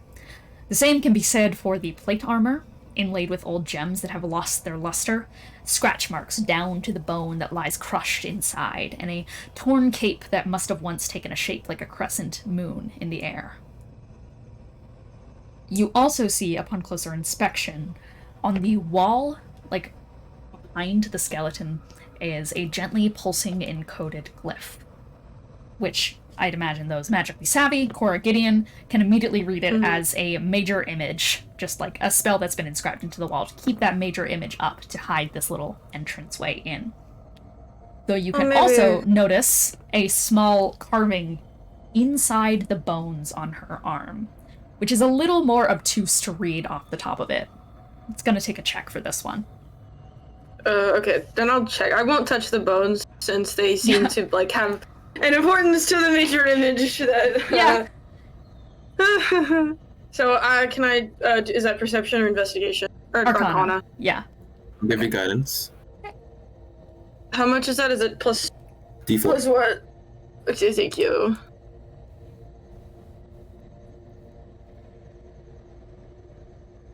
So that is a 19 Arcana. Okay, a 19. You are able to identify it as... It's akin to the type of glyphs that Maggie uses, meaning it's lunamancy. It's deactivated, but you get the sense with the way that it's kind of constructed inward. There's small sapping holes on the inside that, theoretically speaking, if someone were to pump enough magic into it, they would be able to activate whatever spell this was.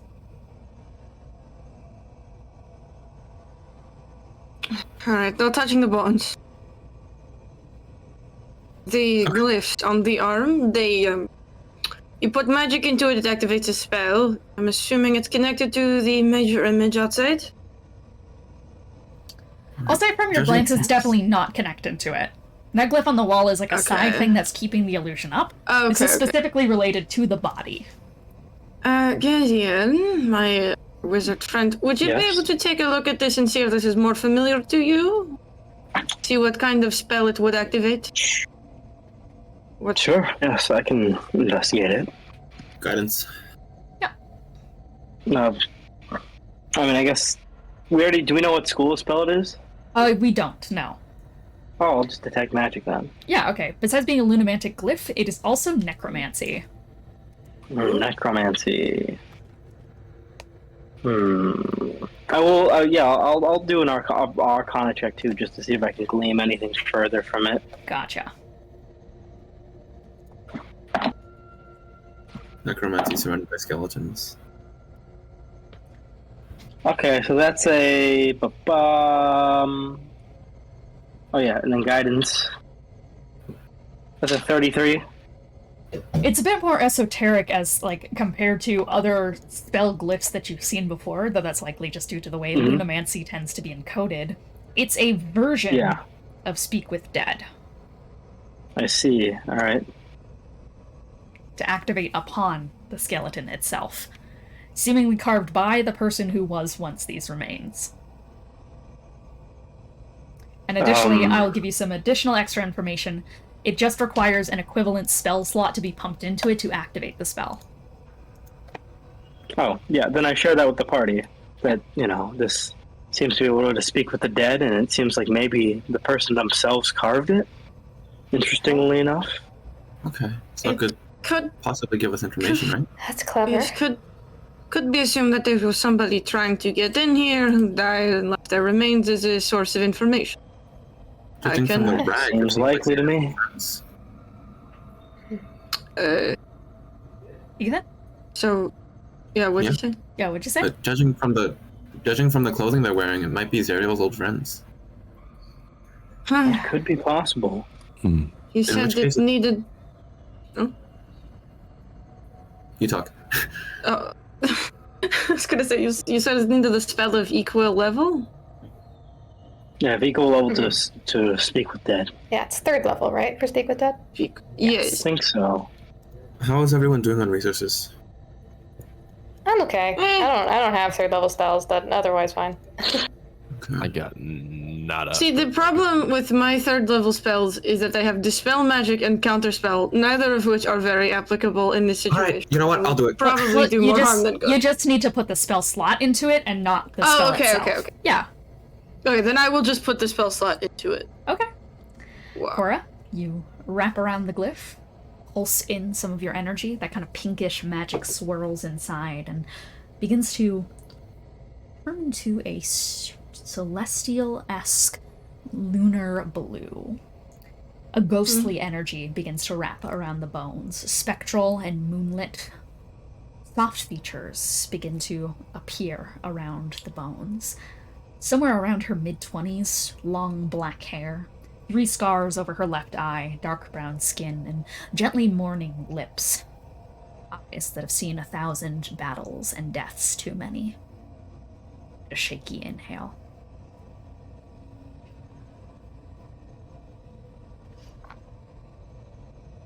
Mortals.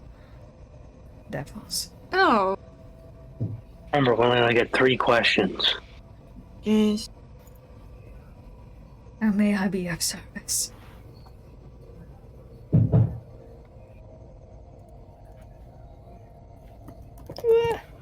We didn't prepare the 4. No. It's also 5 questions for Speak with Dead, right? Unless this is modified. It's fine. Yeah, it's up to Yeah. 5. Okay, Yeah. I thought it was 3 for some reason. Okay. I think that's It's usually 3 different. of things.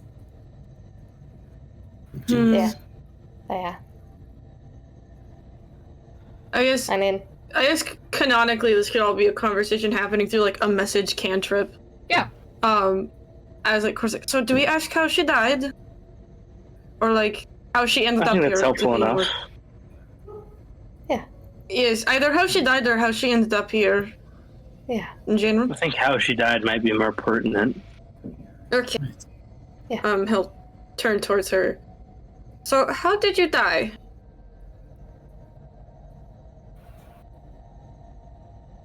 The first time I died was when Zariel came for us all. The second time was when the rest of them inside lost their minds. Thank you. So Maybe we should ask for. Yeah, Gideon's just gonna message to Korah. Maybe we should ask what they were looking for here. wait, before I ask that, what do we mean by they? Like, as in them? As in the dead person. Okay. I wanted to clarify. Yeah. What were you looking for? Here. The sword. Her sword. Looking for her sword. To stop her and the demon inside of her. It's new information. Back to message. So I feel like the next question we should ask is, what do you mean by demon? I think we know. I feel Kosheshi. here we can be pretty sure about what demon means. Are we sure? And did you all learn new information last time that I wasn't privy to? Because Kosechi was pretty much outside of the body. Very much. No, but inside of a doll. Right. Seems like, for all intents and purposes, Kosheshi's been split up. I wouldn't be surprised if part of him was in Yes, Zero. no. But... And then what is the next question? Well, we're here with a goal, right? To take Zerial's halo. Do we Whatever know that... questions would help with that would help. Yes, but do we know that they will even know the location of the halo if they came here for the sword? We might as well ask, don't you think? Let's see if we can think of Out of character. questions pertinent to them before we ask ones pertinent to us. Yeah. Yeah, out of character, I don't know if we really need to ask it anything about the location of the halo, considering Charpay's divine sense. Yeah. Sure, you're right. And they never made Yeah, it I had inside, so it probably doesn't know any traps or anything. Yeah. Right, but it does seem to know Zerial. I'll say, based on the way that her body is propped out, she came from the inside. Oh. We can ask about traps and about the sword. I think both are pertinent. I feel like we should ask about the sword, though, at least, because we don't know what sword they're talking about. Yeah. My guess is that it's Haruman's, but yeah, Well, no, but they referred to it as her sword, I guess so. not his. And it has to do with demonic possession, it seems like. Okay, so whose sword, or, like, how should I phrase it? What sword, maybe, is better? Yes. He'll turn back. What sword? Zerial's claymore. Alright. Well, we can know it help with demonic possession. That's something. That's at least. Okay, 3 questions.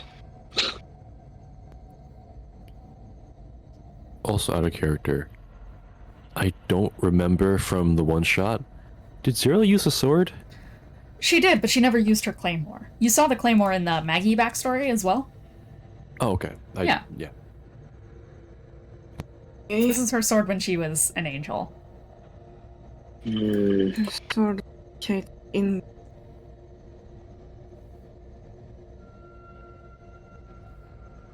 When we last saw Zerial, did she have it on her sword? No. Her no. claymore? Oh, so. Oh. Yeah, you've never seen her with the claymore. Oh, okay, okay. Yeah. Didn't know she had a sword in here. Seems that's the case. And if it's anything like Haruman's, it's danger. 2 more questions. Sure. Do we want to ask about the interior? Maybe. What should we look out for the most? Is that... Yeah. Maybe just what's guarding the halo? Okay. What is guarding the halo? A series of tests for those worthy. And the amalgamate of us all. Amalgamate is new. Do we want to spend our last question asking about the amalgamate? Not really, no. Right. I don't know. I feel like Maybe it we can should be ask- assumed. Should we ask who they were trying to dispossess? Of the demon? I feel like it can be... I suppose you could make the argument that Zerial is the demon possessing, but even then... That doesn't seem right to me, I'll be It honest. And if that is the case, I'd like confirmation. I think confirmation would be good. Just demons have heavy implications, Korah. Yes, Maggie didn't mention obviously, anything about we Zerial don't know changing about after them. eating the core. What, Ethan? Maggie What? didn't mention anything about Zerial changing in personality after eating the core, right? No, No, but Zerial had like a full... Zerial definitely did like have a change in personality when she hit hell. Oh, okay, okay. Yeah. It's my assumption is that the ghost referred to the sword as her sword, Zariel's sword, but did not specify the name of the wielder.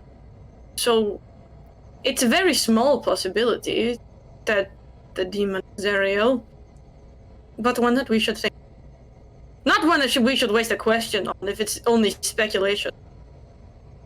I doubt it's even true, but given the little we know about demons, it's a question. Do we have any other questions we want to ask? Other than that? Okay, well, came here in search of the sword, right? Yes. Do you think it could be possible we could inquire about the location of it? It's I mean, realistically, it's going to be in the tower, hidden probably around similar safeguards as the Halo, right? It might even be in the same spot as the Halo. She might keep all of her precious things in the same place. That would be convenient for us. Hence all of the trial. All right. Can we ask You about? can ask what questions you. What'd you say, Ethan? Can we ask about the trials? Maybe make it easier for us. Maybe, but Any advice? I don't know about the rest of you, but I am at least curious about who the demon is possessing. I feel like that's maybe important to figure out. Okay. We can ask. Question, right? There are no objections. Who is this demon that you were worried about possessing? Not possessing. I don't know how to phrase the. Who's Who's being the demon possessed you by are- a demon? Yeah, who is being possessed by a Okay. demon? I was really worried you were gonna ask what demon, and then we just get a random name Yeah. we have no context for. Okay. Yeah. Okay, so who is the demon possessing Zariel? Zariel. But still, I- it has a lot of implications to it. very much so. None of them good.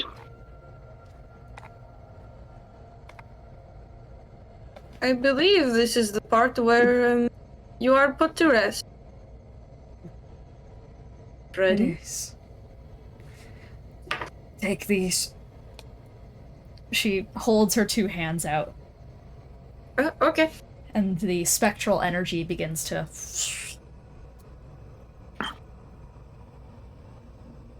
As her body begins to slump down, two circular stones appear in her hands. Heavily crescent moons, just in opposite inverted colors. I will take them. Find Lulu. Can you She's spell that in dead. chat? Oh, find Lulu? Yeah, Lulu. can you spell it? L-U-L-U. Lulu, okay. Yeah. Lulu. Lulu. Lulu. Can I cast identify on the or one of them? Yes. You cast Identify on the first one. The Waning Yeah. Stone. A light stone, bright and blinding. Everything remains ever still, frozen in a perfectly orderly parallelism. As an action, you are able to decrease the potency or intensity of lunamantic magic within 60 feet, such as decreasing ranges, dropping barriers, reverting to a previous state, or reducing secondary effects. Oh. Okay. Gideon. He's gonna hold out the other one. You can take this. All right. The one I'll that he take it didn't and then- identify. I'll take the other who Orb and cast Identify on that one then. The Waxing Stone. A dark stone, deep and listless. Everything remains ever shifting inside of it. Rays of moonlight. As an action, the wielder is able to increase the potency or intensity of lunamantic magic within 60 feet, such as increasing ranges, fortifying barriers, accelerating a process, or adding secondary effects. I'll put those in chat. Thank you. You seemed... The one that I identified looked like it would be about cutting things in half, and you are much more of the big damage dealer. So, No. you can take that. Did Zariel use lunamancy? I don't even know. Yes, she's a lunamancer. No, I'm talking to Sween in the fight. Okay. When you fought Zerial. Not as far as I know. Okay. I don't know much at all about lunamancy. I don't think any of us do. I just think it's good to have on us, considering we are about to walk into the trials created most likely by Zerial, who is a lunamancer. Right. At least we can assume. Okay then. With the orbs in hand, Gideon and Korah, your eyes both light up from behind with this kind of deep silvered glow. And you see a point in the wall where there is a twisted bunch of swirled up together knotted muscle and fibrous tissue. It is slightly, but has small streaks of lunamancy twisting it shut. I think this might be the part where I am gonna like make a motion to like pull down a wall, basically. And in gestures to the spot, as if like asking like, should I? Is this something I should go for now, or should we kind of test the water? Now or never, I suppose. I don't see a reason to hesitate. This is also to the group as a whole. He doesn't really think that it's just them that can see it, but he'll as an action, decrease the drop the barrier. The potency. Yep, and the Yes, pinch that was keeping this in place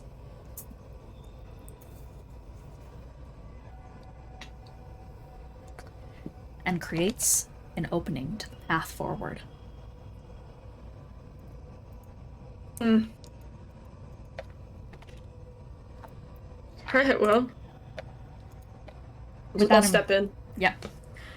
You step inside. And you see kind of twisted bits of flesh in this room.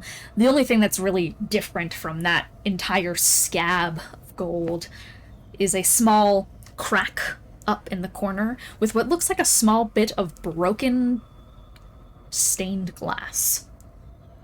It's definitely a hole small or big enough for you to like squeeze or crawl through, but it's still up about 80 feet up.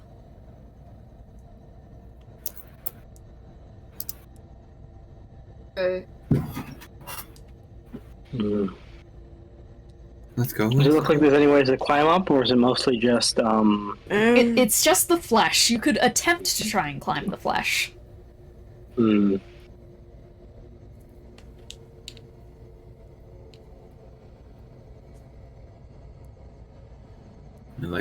I pocket the orb and turn into a small owl so I can kind of scope out the area? Yes, you can. As you start to fly into the air, there is a shifting underneath the ground beneath you. And as Korah, you shift into that small owl, you start to flutter your wings off the air. Does an 18 hit you in owl form?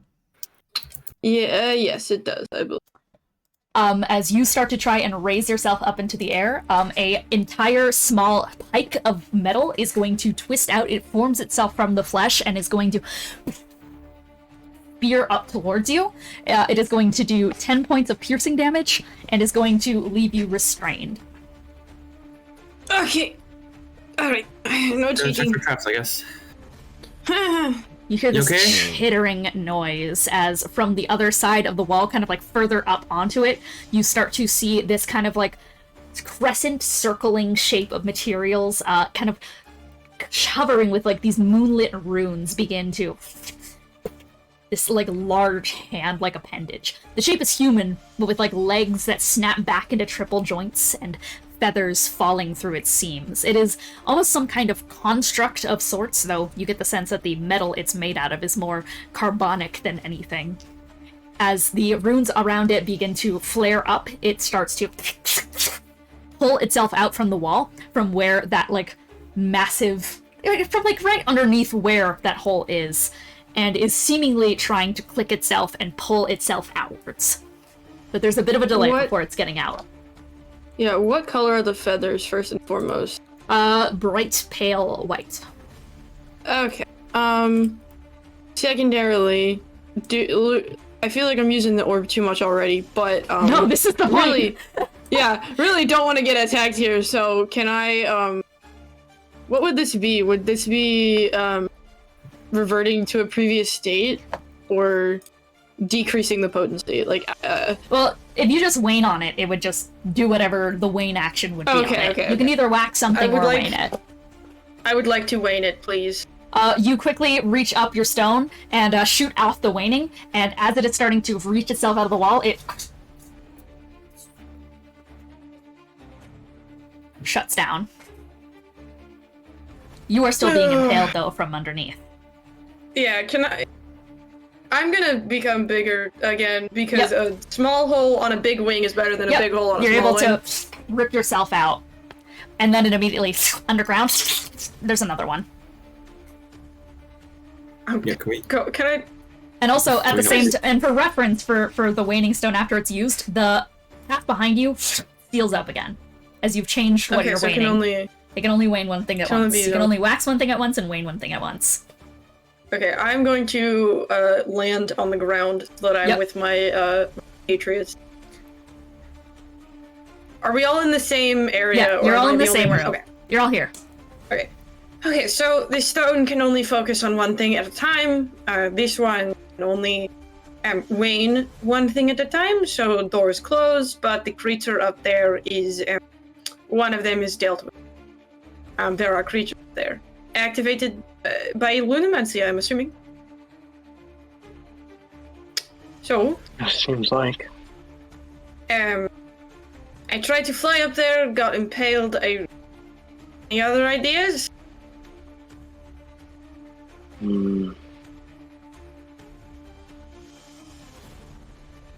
Like, sorry. Question: Are the spears coming from the bottom or the top, or just from the sides? Like the entire room is fleshy, so it can literally come from anywhere. Okay. So it just seems like as Korah tried to ascend, a spear just came out of nowhere. And awesome. And restrain them. Is there somewhere we can back away to that if the spears came out, they theoretically wouldn't hit us? The room is entirely open.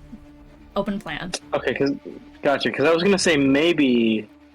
Because whatever this is burrowing and such. Okay. Okay, if that's the case, because I was just saying maybe if we use the waxing on it, we can force the spikes out prematurely and then, I don't know, climb them or something? Right, yeah. In that case, Korah could bring the path out behind us instead of holding back that creature. We go back and wax it first. What? Going back to the previous room, right? Where there's not really a previous room, it's just outside. Okay. Yes. I understand what you mean, though. If I just take away this and you make it overwork itself. So, okay, there are two things up there. There was the one that speared me and then the one that came to try and get me. So I feel if I keep the focus on the one that tried to... that almost attacked me, then you should be able to just amplify the other one. And we should be able to climb up on the spikes. Alright, yeah, I think let's try that carefully. The thing is that it's currently like... Okay, yeah, so you're gonna try to intensify the creature that is currently spearing from below. Or spearing flying creatures. Yeah, I'm just trying to see if we can get it to extend the spears without hitting us, and then we climb them or something. You can try. What if you just... What's up? Sweet. What if the wall monster is just kind of depowered right now? What if we just wailed at it and then took the waiting off afterwards? Yeah, that could also work, I think. That could also maybe work. Wait, is the wall... I'm sorry. The wall monster is in this room. Everyone belongings next in this room. Okay. Yeah. To my. Okay. Yeah. Okay. Sorry. No worries. We can do that. Yeah. You'd free up a waning. It's inactive now, right? It is. Not Yeah. opposed to it.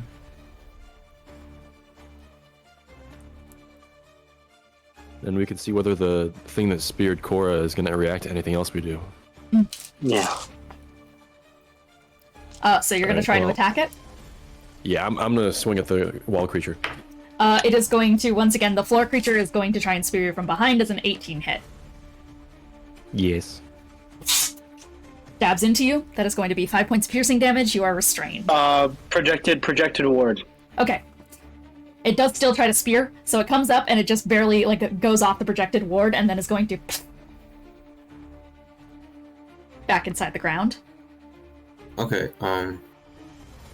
If it tries to come up again, we can like hold a reaction to hit it, right? The spear. Yeah, but this doesn't feel like the right way to go, though. I don't know. Yeah. Why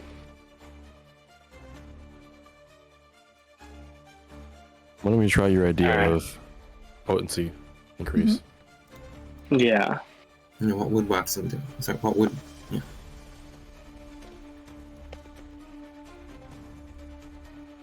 What would, pardon, what? Yeah. You could try to wax it. You could. Right. All right. Be at the ready, I guess. Everyone, dodge. Yep. All right. So. All right. All right. Well, So I you're guess gonna- Gideon, I'll get in. I'll do it. So if anyone gets hit, it's me, and Yep. I don't know. So you're gonna Yeah. try and increase the potency of the Illuminamancy in the stabbing creature. Yeah. Okay, it's gonna stab you. Okay. All right. So I was hoping it's- I was hoping I could forcefully cause it to like extend out, like it where is. it like It's like extending. on command, like. Well, that is definitely what it's like, doing as you're waxing yeah. it, but it is going towards you because you're like Okay, the I was key of hoping I its could attention. like at that cause it point. to like force out without it move, or like forced out before it can move with waxing. But yeah, I get it. I get it. That was a 21. Sure, that does hit. 5 points of piercing, restrained. Cool. All right. Well, that didn't work. Okay. Can I wait? Can I? What if we flip it around? Okay. Why? All right. Why not? All right, man. I'll wane the thing that is stabbing Gideon. So you are going to press your waning onto the spiked creature in the floor. It is going to start to try and retract itself and then locks into place. It just kind of stays there. From up on top of the ceiling, the other thing is going to... It starts to pull itself out of the wall, and it is going to take its hand, and once it fully gets itself out, it is going to jump up, like, off the wall, is going to land on a platform in the air that it kind of makes underneath its feet, and starts trying to skate down towards you. At this point, it is now ramping down towards you in a slope. Is it ramping down towards the spike? It is. Okay, is Gideon off the spike? Gideon is off the spike. Can I make sure Gideon is out of the way? I'm gonna Yep. remove my waning so that the spike goes through the creature. Okay, you indeed creature. are going to do that. So you go towards the waning and are going to shut that off. And it immediately, as the other creature is coming towards it, is going to spike up into it, and the creature goes...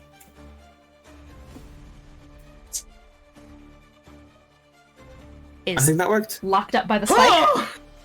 However, the bridge it made of moonlight is starting to kind of flicker off. Okay, quick. Gideon, can you wax that? Yeah. All right. Yeah. I'll wax it.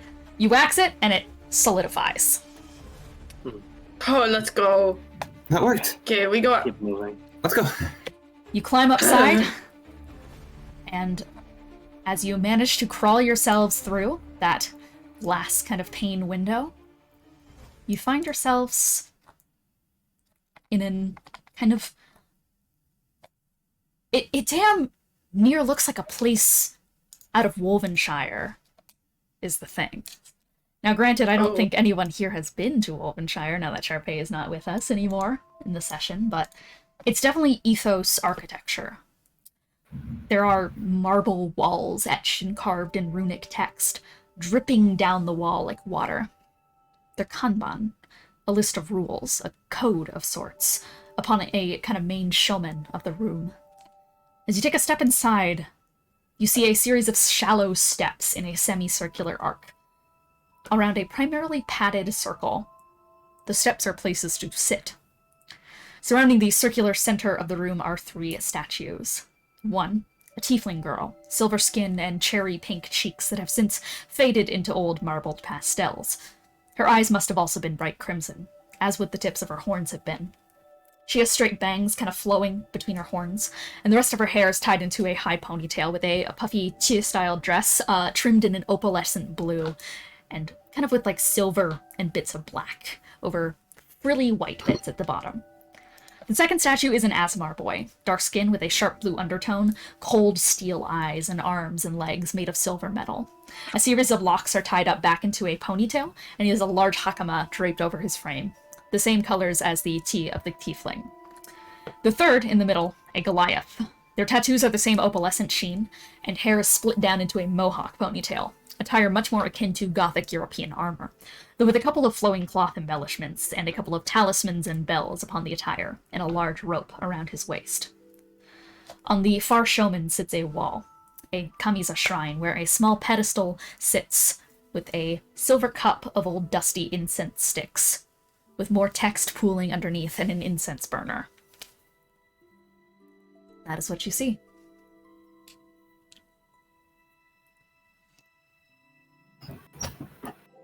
You said there was text by the incense burner? There is. On the incense burner, there's like Kanban text on the wall, which is for reference in dojos, typically, or dojangs, depends on what they are. There's usually Kanban of like the rules and such of a martial art or given sect. So there's that on the wall, like code per se, and on the incense shrine there is, and these are in Celestial for reference. I guess I'll ritual cast comprehend languages. Yeah, absolutely. As everyone's taken a look around the room, you're going to cast comprehend languages. The Kanban on the wall reads, "Under the wisdom of the moon, embrace the chill of night that pushes us all. Fear the raw order, fear the raw chaos. As the path stretcheth into darkness, feel only the waters. Through fear, through doubt, through loneliness. Emergent criticality begets the grand course. Let the waters wax and wane." The incense shrine reads, "For our honor as moonlight sorcerers, we burn our chaos-tainted flesh. With order, one day we shall return to the waters, guided home by our Father of Balance." A lot of reference. That is, All right.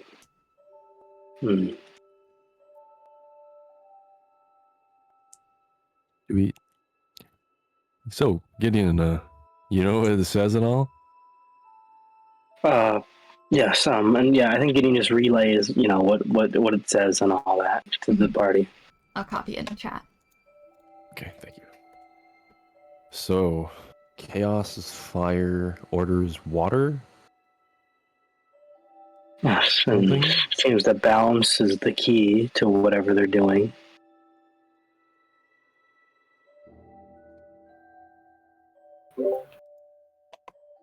Gideon, you know more about mortals. Do these statues mean anything to you? Yeah, these statues don't mean any like I'm not saying like any specific notable figures here. They just seem to be two people. Three Yeah, people. that's what I Goliath, Asmar, Tiefling. Three. Oh yeah, three. Sorry. Yeah, Goliath, Asmar, Tiefling. But like, just for a hypothetical, if you were gonna assign one to the idea of chaos or order, balance, or whatever, would you be able to do that? Theoretically, I mean, the Asmar could be assigned to order because of the celestial implications of that. Tiefling may be chaos because of the sort of infernal associations. Also, just generally culturally, tieflings are associated with more chaotic natures. Goliath. I mean, the Goliath could be associated with balance, right? But Or yeah, is it just there's also. unaligned? Yeah. I will also just say that there's no reference to balance here. It is specifically waters and course. Or I guess there is balance, father of balance, but also like course is the thing that is at the very least. So it seems to be order, chaos, course. I will give the full word there. Course with an A or a U? Ourse. Okay. Sorry, I kept thinking rough, like, why the heck is rough in this? Well, we do have waxing and weighing stones. We do. Yeah.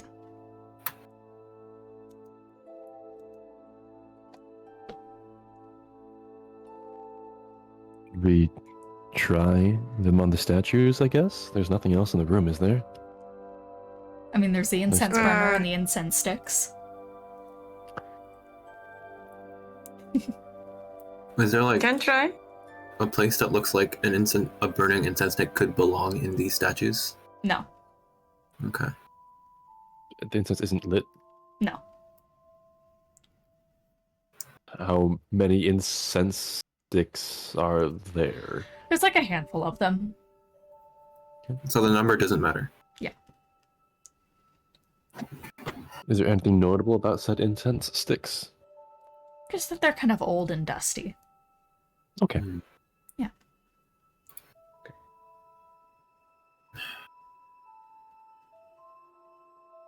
Yeah, do we want to try using a stone on one of these statues? Which on which?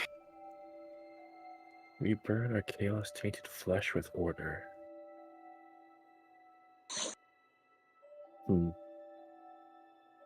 To me, at least, the safest option to try first would be the Goliath, given your descriptions.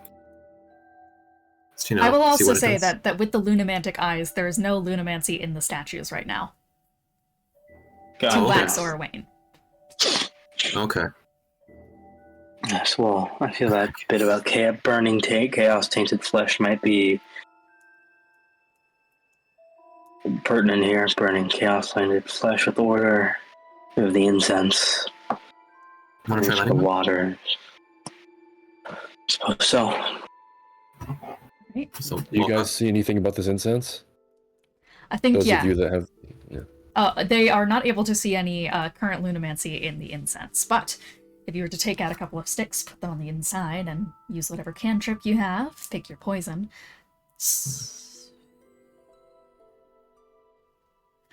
A small moon disc-shaped slot pops out of the incense burner, with kind of like a sap tap that seems to lead back into the incense burner, where there would typically be, say, wax or a scent deposit, beyond just the sticks.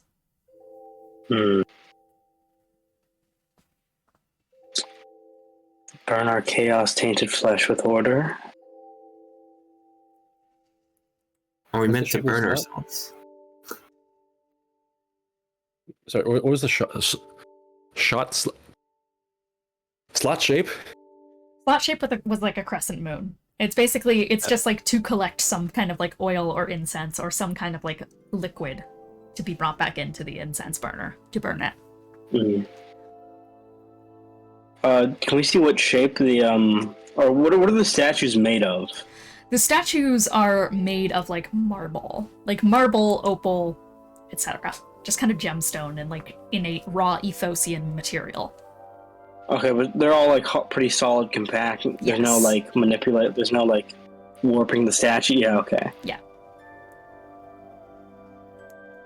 I see. This is a very different scenario, but remember the bloodletting thing we had to do? I do remember that. Yes.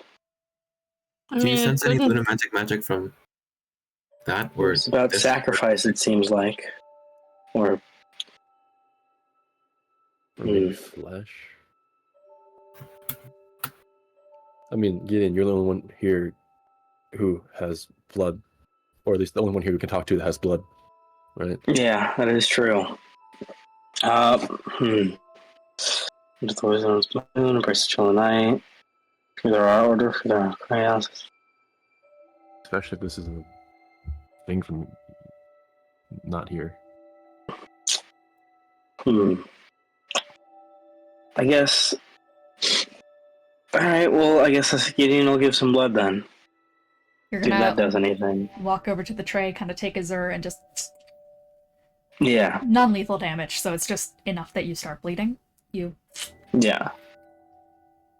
drip a couple of drops in.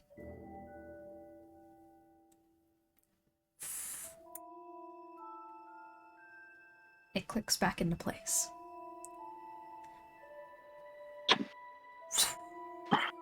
The flame starts to change color at the tip of each of the incense sticks to a gentle moonlit silver.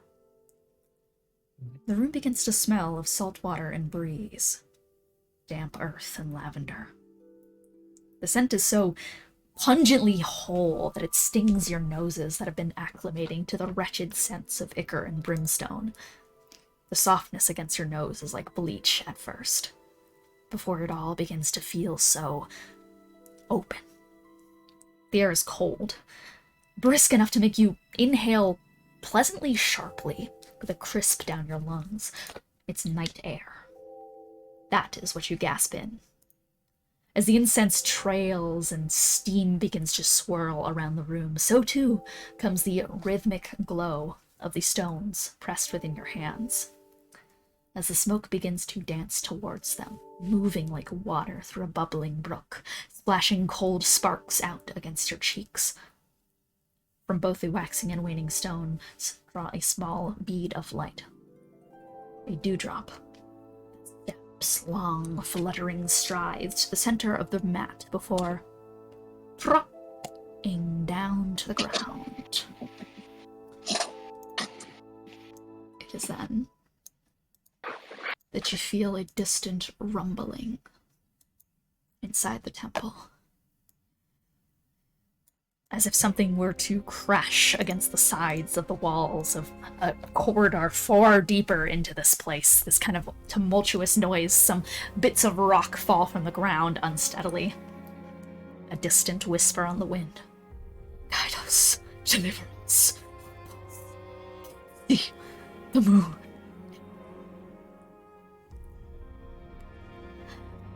A body begins to appear in a gentle glow from where the drop landed. Semi-solid spectral limbs merging into being. Young features, a rounded nose, and a warm face, with brown hair split down the sides of the strand hanging between his eyes.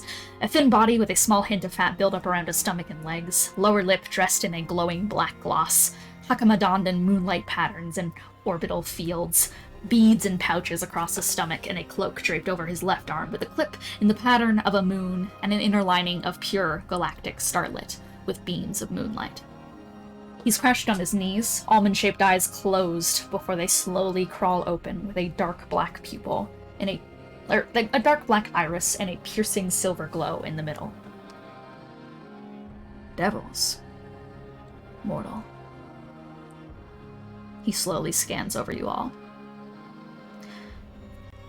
His body moves weightlessly as he pushes himself off the ground with his fingers and gets up into a levitation, and never does land on his feet. Instead, he hovers slightly above the ground.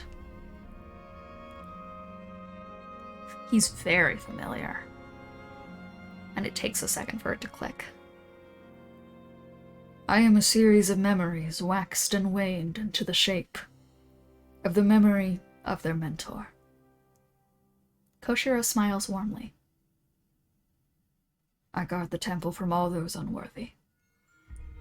I hope you're different from most. I suspect you may be, given the amount of you all.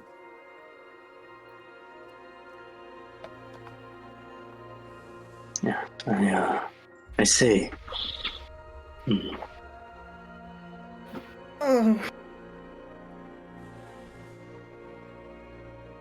Just kind of looks out at you all.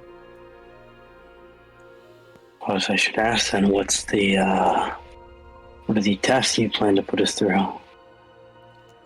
There are 3 trials I oversee. to allow further access and guidance into these chambers. I warn you, attempting to bypass said trials with force will not be met with kindness.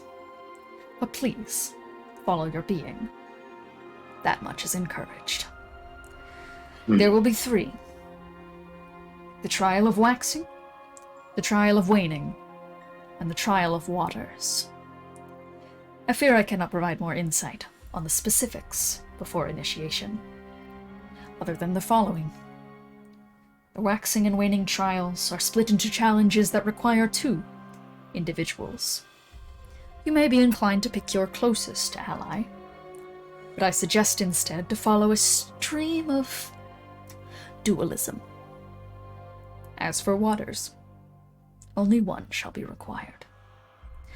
Failure to balance these trials will bring disturbance to the waters within the Citadel. Though you may still be able to progress from this phase, you will not have passage towards the blade, and your safety is far from guaranteed. When you're ready, choose who wishes to participate, and take the respective orb and insert it into its statue. And those who are to participate, lay your hands upon the hands of the statue.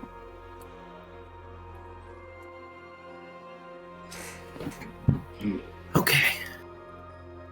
Alright then. So we have to balance each other out? Dualism. What does that mean? Reflection. Yes. If I had to guess, reflections. Mirrors. Those of us that are dissimilar to one another. That makes sense. Okay, well, I guess we should avoid, glancing at Sween, pairing us together, and... I mean, you 2 are wizards. Yes, I guess too.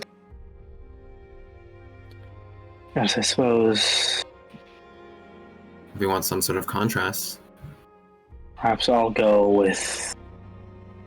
Perhaps if that's the case, perhaps I should go with Moloch, and then Sween should go with Korah, maybe? I would not be upset to go with Sween. That does mean that one of our other companions will have to do the water, correct? Yes. Though I trust them that much.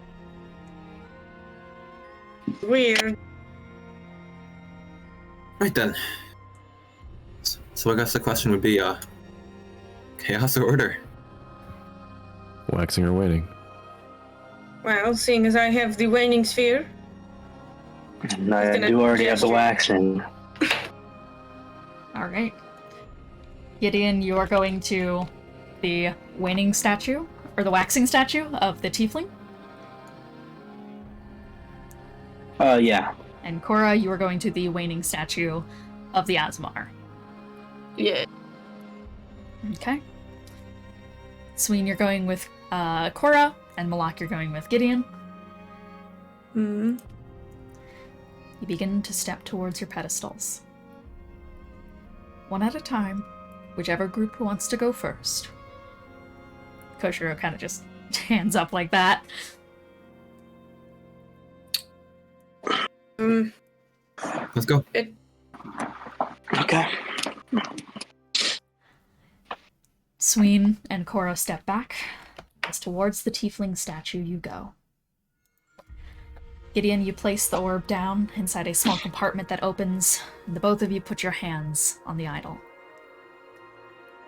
Koshiro from the center of the room pushes up off the ground and floats, and clasps his hands together, as a series of stained glass-style runes raise up around the 2 of you in the center. The other 2 of you are forced to step back into the viewing circle around the place, a wall barring them from doing anything other than viewing. Those on the outside are able to commune, but not interfere. This includes providing robust warnings, lest those interior be punished. Vague direction is applicable. Here begins the trial of waxing. The waxing darkened chaos. howling hunger. The black serpent spins round and round. His maddening taint touches all matter, an unfurling pandoral miasma. From around you both begins a flood of a dark haze. Those on the exterior see a moonlit glow akin to fairy fire around both Sween and Gideon, but those inside see nothing. Chart the course of chaos before you. Touch the wound of the other. Distill the serpent's venom. Wax it into you, or remove its poison fangs and wane it all away. As you both step into the spiraling darkness around you, you hear something else moving.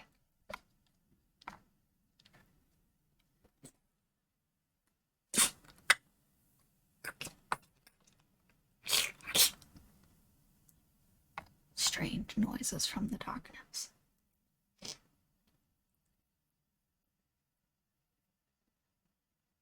Moloch,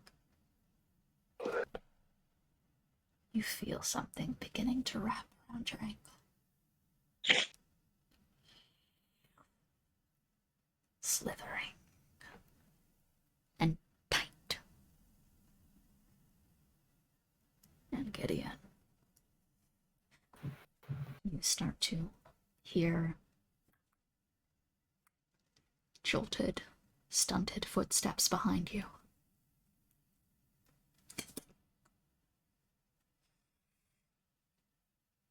As two hands brush up from behind your ears and press into your temples. Moloch, make a dexterity saving throw. Gideon, make a wisdom saving throw. Oh boy. It's a 10.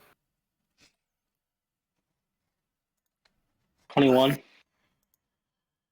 Gideon, you immediately feel the sting of fingers beginning to press into your mind to try and dig deep inside your thoughts. You feel the way they slip into you. You felt the sensation hundreds of times before, something trying to reach inside and grab something that is yours. You shake it off, stepping back into the darkness. You lose all orientation of where you are. Your footsteps don't make any sound. You don't know how far you've stumbled away from this thing, but something is in the darkness, something trying to get to your mind. Lock. You feel twisting.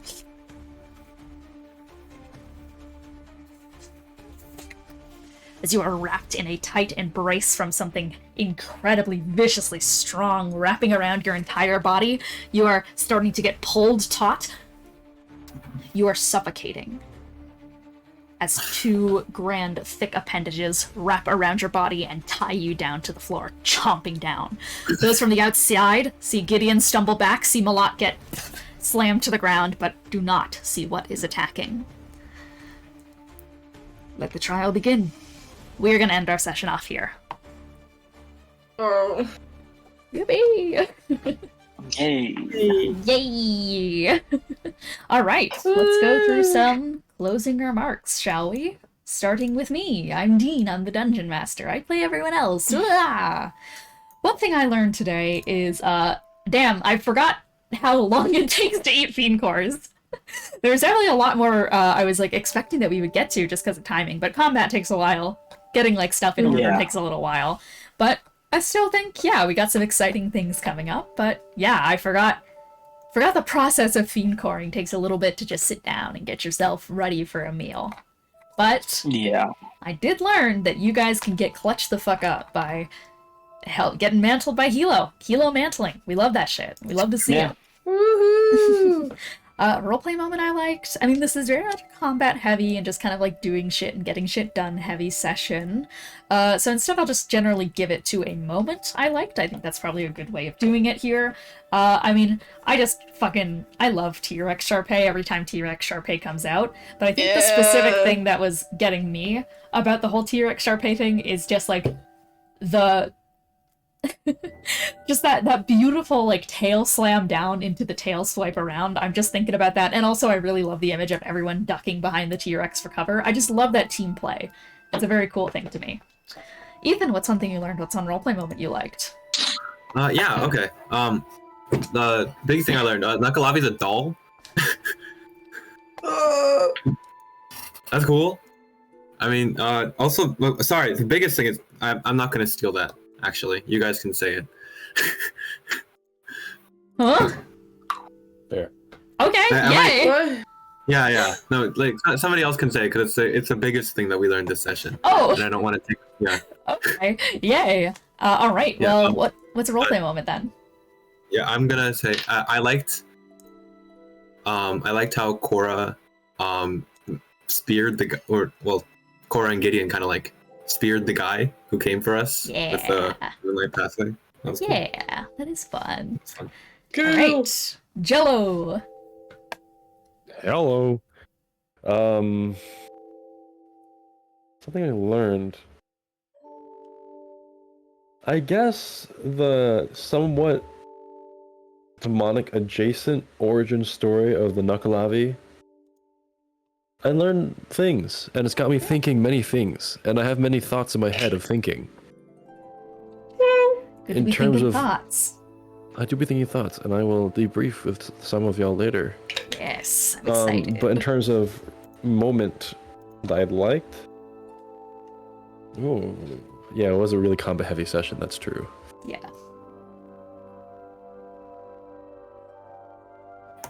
I kind of enjoyed Korah's jump between our mind huddle and just going like, hey, by the way, question to the Moonlight Sorcerer lady. You never got to Thing learn her name. bones. I will say, and this is entirely for an audience thing, because this is just like a classic D&D reference is what I did here. You could technically infer it if you know about the OG Descent into Avernus, but I've specifically told you guys not to look too deep into that. But this was Yale. Yale is a very prominent figure in the original Descent into Avernus, and the Bleeding Citadel is part of the original Descent, but it's very different to what we have here. But I wanted to throw Yale in there. That is a university. No. Anyways, continue, Jello. Yuck fail. Anyways, wait, was that everything you needed to say? Moment? I think, and... yeah, I think that was it. All right. Yeah, no, I got it. Yeah. Hey, one thing I learned, well, I'll go with the thing I learned from my Fiend Corps, which is that we learned that Neuraxis is in fact Lasia's consort, and also Lasia has a big old scary devil form, or maybe that's her basic form. We don't know yet. Yeah. Kiki just yelled hot. Yeah, Classic. I did. I did. Hell yeah. Indeed. All right, Kiki, and what's your thing? Oh wait, did you get your moment? I'm so out of it. No. Not get his moment. One moment I liked. I liked stealing the kill on the big bad guy again for like the fourth time. Shout out Gideon. Shout out Gideon.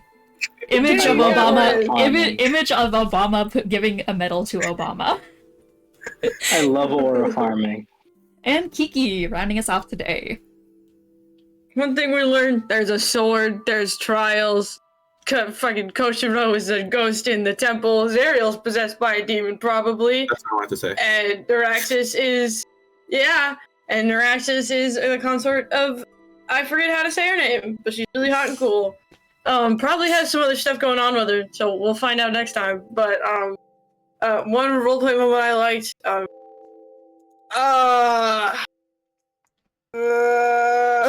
you okay? I liked them. Yep. I liked them. True. All right. Well, thank you guys so much for Are you tuning in in the for hospital? this session. Yeah, Kiki's fucking dying. Thank you guys so fine. much for tuning in for this session. We'll see you guys next time. Goodbye. Hope it's- Bye. Hope it's Yeah.